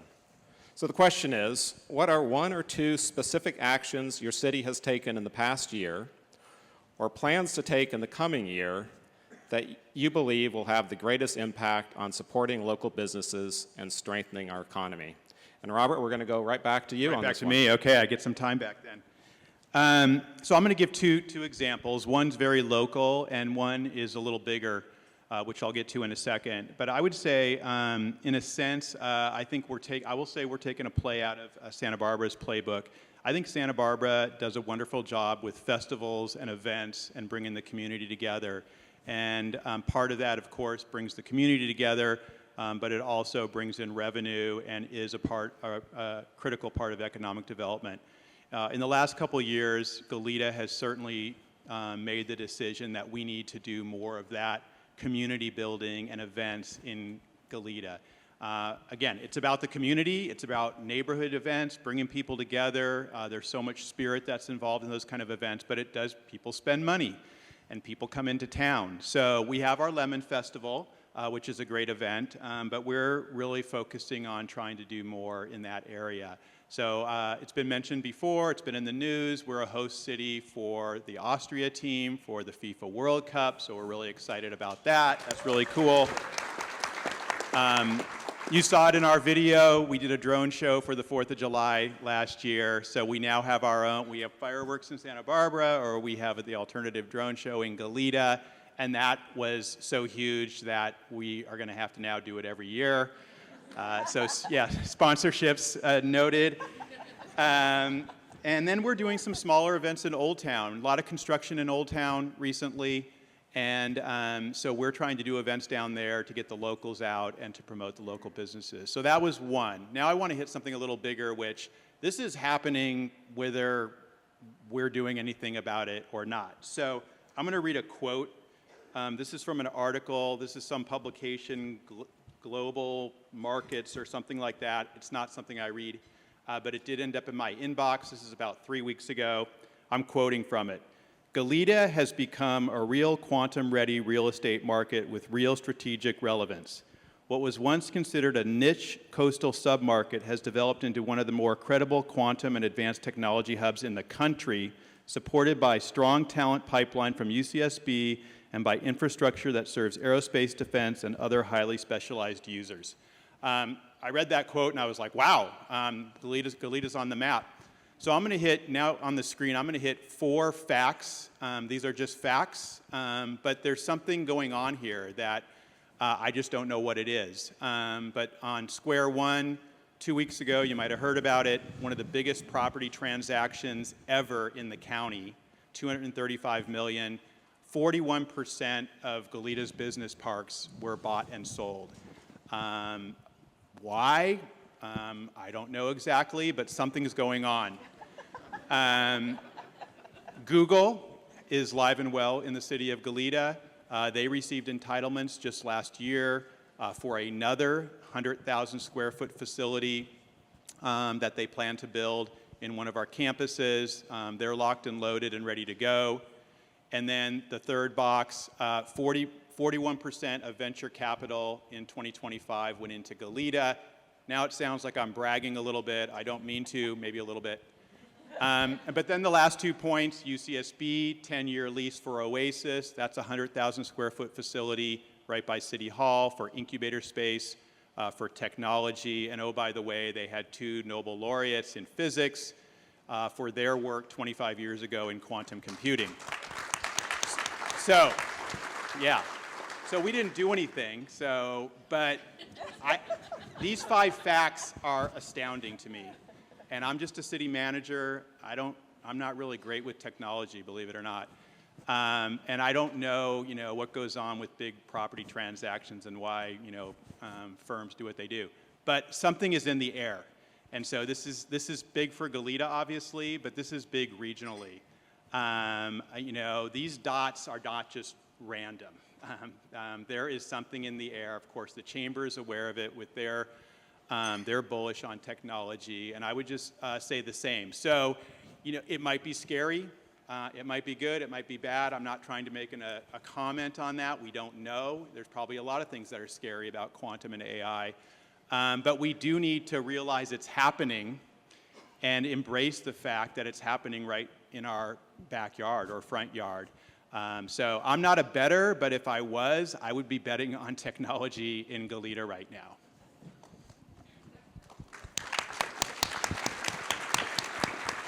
That is a very impactful slide, and Robert, I would take full credit for it, man. Own it. So down to the other end of our beautiful community, down in Carpinteria. Michael?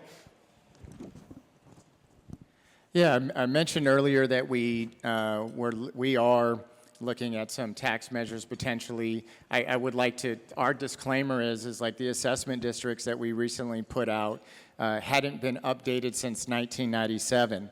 So when we go to propose some of our tax measures, I would like to note that we're about 30 years behind in some of them. And so we're more in the working on catching up.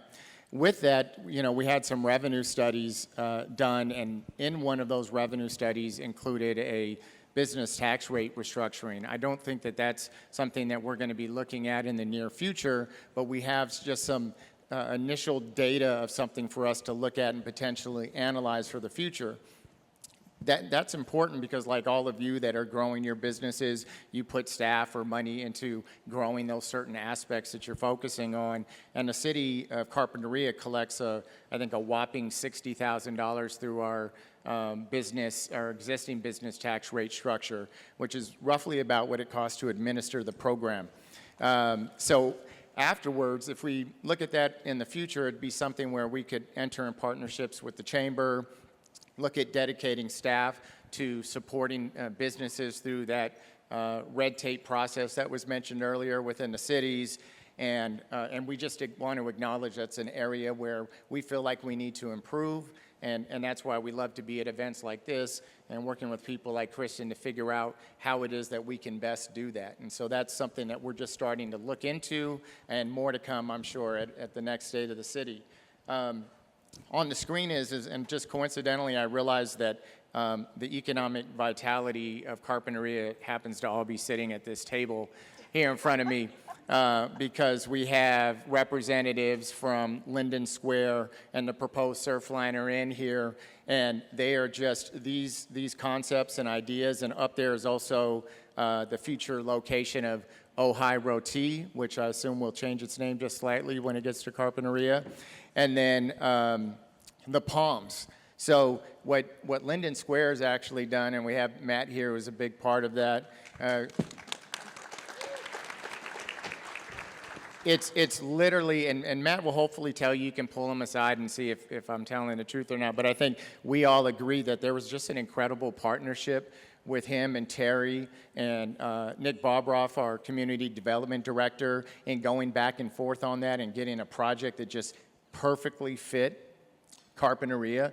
And now it's just created this incredible synergy where people are excited about that entire downtown. I'm having meetings with people that are interested in different buildings. We've had some businesses that have recently gone out of business, and within 2 weeks, you have people that are interested in coming in. And that just kind of points to what you all already know, which is when you invest in your local businesses and when cities work in partnership with you all to create these types of, again, I would say, synergy, it ends up bringing a lot of extra. You know, your investment of $1 comes back tenfold, and that certainly has been the case with Linden Square and some of these other proposed developments on the screen. So again, not sure how much, like Robert, we can take credit for it, but we're just really excited for those that have decided to invest in our downtown and look forward to just an amazing next few years of development in that area.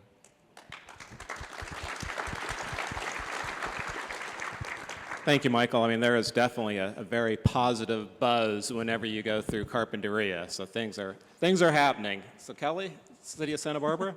Thank you. I was just, reflecting a little bit, where I was last year at this point, having been about a year into my role.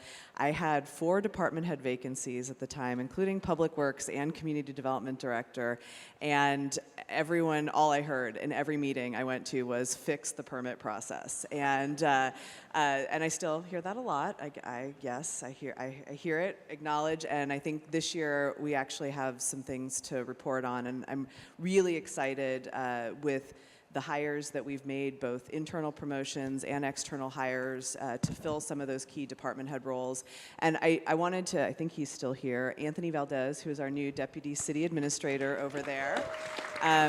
We restructured and reorganized in the City Administrator's office to really elevate some key functions that we know are priorities for the community: housing, economic development, State Street. And Anthony is overseeing those functions now, and very excited to have him as a dedicated resource in my office to really help with that.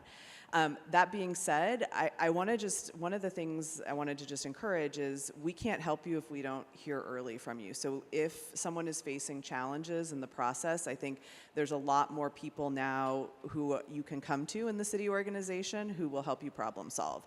Anthony, myself, and then I will introduce our former ombudsman position, which we've now retitled Development Liaison, Caitlin Mamulski. Katie she's been with the city for a long time, but has shifted roles, has been on both sides of the process as an internal applicant in our community development process, and then also processing projects. So super excited to have her on board, and really a resource for the development community, and to help us get projects through the pipeline. I wanted to talk a couple of things, key initiatives that we are working on. You see on the screen what we're calling our Pathways to Yes program, and really as a really innovative approach to both improving our processes, accelerating housing development, and also achieving some of our key climate change and protection goals. And so what we're really looking at is we've brought together the key department heads from the departments that process development applications, and they are really looking at and taking a deep dive both into culture change. How do we change the approach and the way that we approach development applications, but then also, like, what are we doing that is preventing development from happening? And one of the great things that the team has started working on is what we're calling an ordinance audit. And it sounds very, very bureaucratic, but I promise it's really good. Basically taking a look at every ordinance across the city. I think that's the one thing when I came in, the layers upon layers of rules and regulations that have been built up over time in Santa Barbara that, you know, in some ways for good reason, were meant to like really limit and slow down growth, but now have created really unintended consequences and obstacles. So they are doing a survey of all of those development related ordinances, looking at how those compare with both state regulations and other regulations in other cities throughout the region. And we're going to be having some really in-depth conversations with the council about how we can change those ordinances to really streamline the process and make sure that we are getting people through the process. The Pathways to Yes program also is really looking at how do we incentivize? So are there the specific goals that the city wants to meet? And then how can we empower staff and create incentives? So say you have a checklist of like 7 objectives that the city has, and if you meet 3 or 4 of them, you're guaranteed some accelerated timeline in the permit process or some concessions on certain elements of the process. And so more to come on this, but very excited for the initiative. And also that team is now really an executive level troubleshooting team for projects that are coming through. So again, reach out, ask the question, ask for help. The other piece of this that I really wanted to highlight is our stormwater requirements, because I know that is everyone's favorite topic, and really taking a deep dive, looking at our stormwater requirements, particularly in downtown. And one of the challenges being with all of our zero lot line buildings, really no space or capacity to address the stormwater requirements. And so we have recently awarded a contract to do an engineering feasibility assessment to build a stormwater facility within State Street that would be city-owned, but then would allow people who are coming into downtown to develop to pay a fee into that stormwater system as an off-site mitigation. So they would no longer have to do those stormwater improvements on site. So that study is underway, and hopefully we'll be ready to implement that in the coming months. So I just am really excited. A lot of things in the pipeline, and feel like I have a lot more sort of tangible things to talk about this year than I did last year. And so really, really grateful and want to just encourage the continued partnership. Great, thank you. Love the pathway to yes. So we're down to our last question, which hits all of us, and I think we've got about a little over 10 minutes left. Thank you for being so succinct in all your answers. But again, housing continues to be one of the defining policy issues across the South Coast. Over the past few years, each of your cities has taken meaningful steps to update zoning, approve projects, and adopt policies intended to increase new housing supply. However, there is still much work to be done, and some new policies may have unintended consequences of decreasing new housing supply. While the state's Regional Housing Needs Allocation, known as RHNA, is certainly not a one-size-fits-all framework for solving housing shortages, the city's progress toward meeting RHNA goals can clarify our progress on increasing housing supply locally.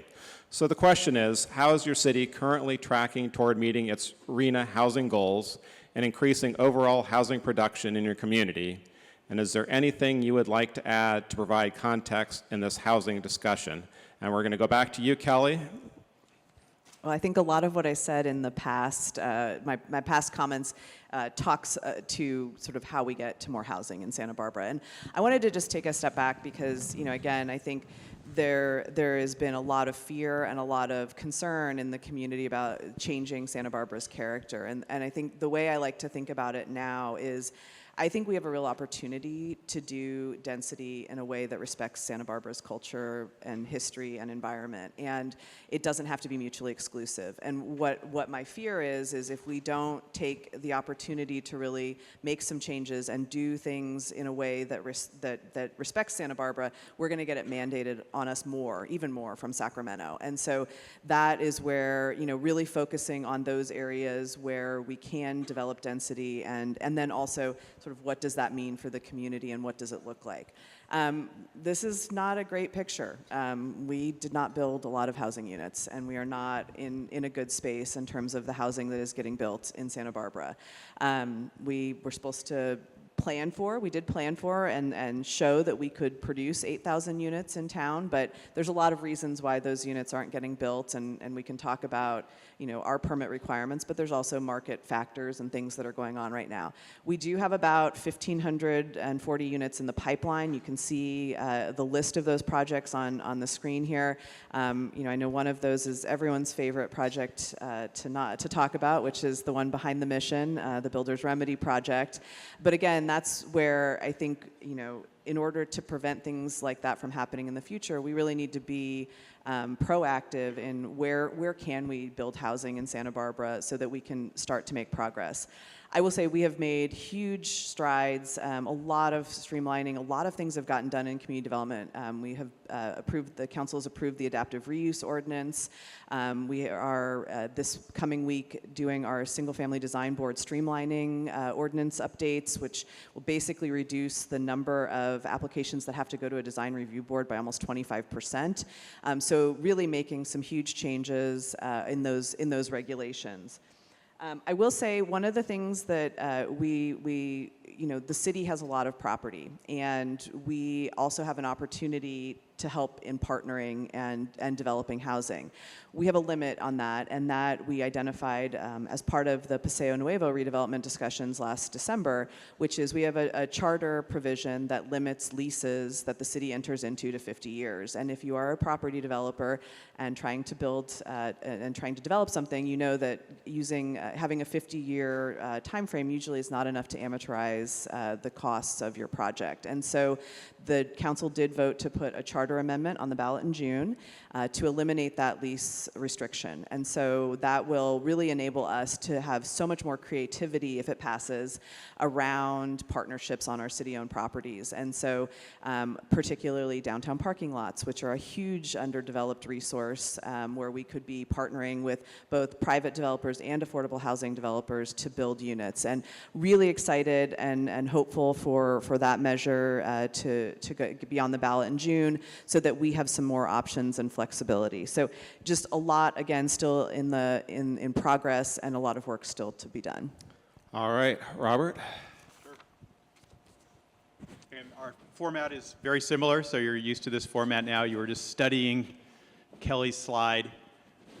So our number a little bit smaller than Santa Barbara's. We are a smaller city. But just one other point for those of you who don't get into the weeds of RHNA numbers, and I don't blame you, it's an 8-year cycle. So I don't know if that was said or not. So we get our numbers, we plan for housing. You're now seeing these snapshots for each city on how we're doing. So quick math, we're just a little over 3 years into the 8-year cycle. So do your math, 38%. So we're behind too. Santa Barbara, they showed that they were behind. We're a little behind too. But I look at these and I say, yeah, we're a little behind, but we're not doing bad. We're doing worse in the lower income categories. We're doing, fine and above moderate. And like Kelly, we have a bunch of units in the pipe, as they say. And, I think that's indicative of, just how long it takes to build housing. And so we're only 3 years into the cycle. We have 5 years to go. There was a lack of water 2 years ago. There's water now. So we'll see. But I think you're going to see progress in the latter years of the cycle, both all three cities, but us too, because there are projects in all cities that are starting to move through. So I think you're going to see progress from everyone. I will just make a couple comments on ADUs. They're not the answer to the problem, but they're part of it. And Kelly showed a similar number. They're getting a lot of ADUs, so are we. Carpinteria probably is too. And the beauty of them is the state in their wisdom. They do count them, and they count them as lower, as affordable, even though they're not deed restricted. Because if you can show that the rent is less, it's smaller and the rent's probably less, then the state has agreed to count those. So that is helpful. So ADUs being built in people's backyards, et cetera, et cetera. It's not going to solve the housing problem, but it is a help, and we have our share of ours as well. And then finally, just a last comment on the struggle to meet the lower affordability categories. We're having these conversations with our council quite a bit lately, and it's tough. The state has not provided a magic answer there. We have to meet these goals, but it's one thing to provide market housing and pave the way for that. It's quite another thing to work with complex funding sources to subsidize housing and provide levels of affordability in our community that work for everyone. So it's a tough one. There's no easy answer. We're going to be going to Sacramento soon to have these conversations with our legislators, and they know it. They can certainly, say just swing at the pitch, but it's not that easy without the money. The money has to be there. Developers are not just going to build affordable housings for nothing. So that's still a challenge that's big, and I'll leave it at that. All right, thank you, Robert. And bring us home on the housing question, Michael. Believe it or not, I am very excited to talk about this. I had 2 goals today. One was to not get barbecue sauce on my tie before I got up here, and the second one was to, and I saw Robert just figured just don't wear a tie, and that makes it easier too. White shirt. Right. But the second one was to talk about this other idea that we have that we're very passionate about. I mean, I can talk about these numbers. They're similar to what my counterparts have just shared with you. We do have 420 units in the pipeline, which though includes the current Bluffs project and everyone's favorite 18-story project. But ADUs are doing very well for us. But what I'm more excited about is this other effort that we have going on. And so can I just a show of hands for business owners or people who live in Carpinteria? Awesome. So this is a call to action for some of you to be a part of an effort that we're planning for late summer, early fall. So we have a foundation that has provided the city with a good amount of money to host a community conversation on development citywide. And the reason why this is so important is because we have a number of developments that are happening outside of the city on the outskirts that are part of county's RENA numbers, and they are asking us for input on what we'd like to see there. Well, they don't go through the city's development review process, so there's not a natural way for our residents or our electeds or various appointed bodies to give input on this. So we have to have a conversation outside of our normal development review process so that we can be proactive in advocating for Carpinteria on some of these projects that are happening on the outskirts. In addition, we have projects that are happening at different ends of the city, and oftentimes people don't realize what the impact is. And so if you all have ever been to a meeting, usually the folks that are there for a development project are people that live within, I don't know, 500 to 1,000 feet of that project, and there's not very many other people that are there. But if that project is, say, proposed as a dense workforce housing, affordable sort of a product, and the neighbors nearby come out, or the people that are on the mountain above that see their view being cut off come out in force, and they talk to these developers, and these developers are usually happy to scale down to a larger 5-unit family, single-family home because they're easier to finance, there's more money to be made in those types of projects. That's what you end up with, and it doesn't always land in those targets that we're looking for, and then those numbers on the affordable side and that density that we didn't get from that, say, particular project now has to find a place somewhere else in the city. And so unless we have a larger discussion about development in Carpinteria, and we keep doing it one project at a time, all of the impacts are going to start affecting people who don't realize what's going on, and we're not going to have any say in what's happening in the outskirts of Carpinteria. And so my hope is that through this conversation that we can finally define once and for all what a small beach town is, so that all of you that are interested in investing in Carpinteria and the various housing projects can come in and provide what the community wants, which makes the community happy, and it removes all of the red tape that makes them unhappy. And to do that, we're going to need all of you to be a part of that conversation, whether you live in Carpinteria or not, or just somebody that's invested in housing for the region, to be a part of that, and we're very excited for it. Thank you, Michael, and you succeeded on both.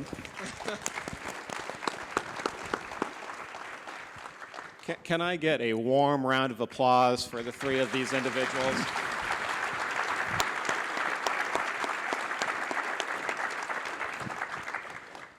We have used all of our allotted time, so you're off the hot seat for any follow-up questions.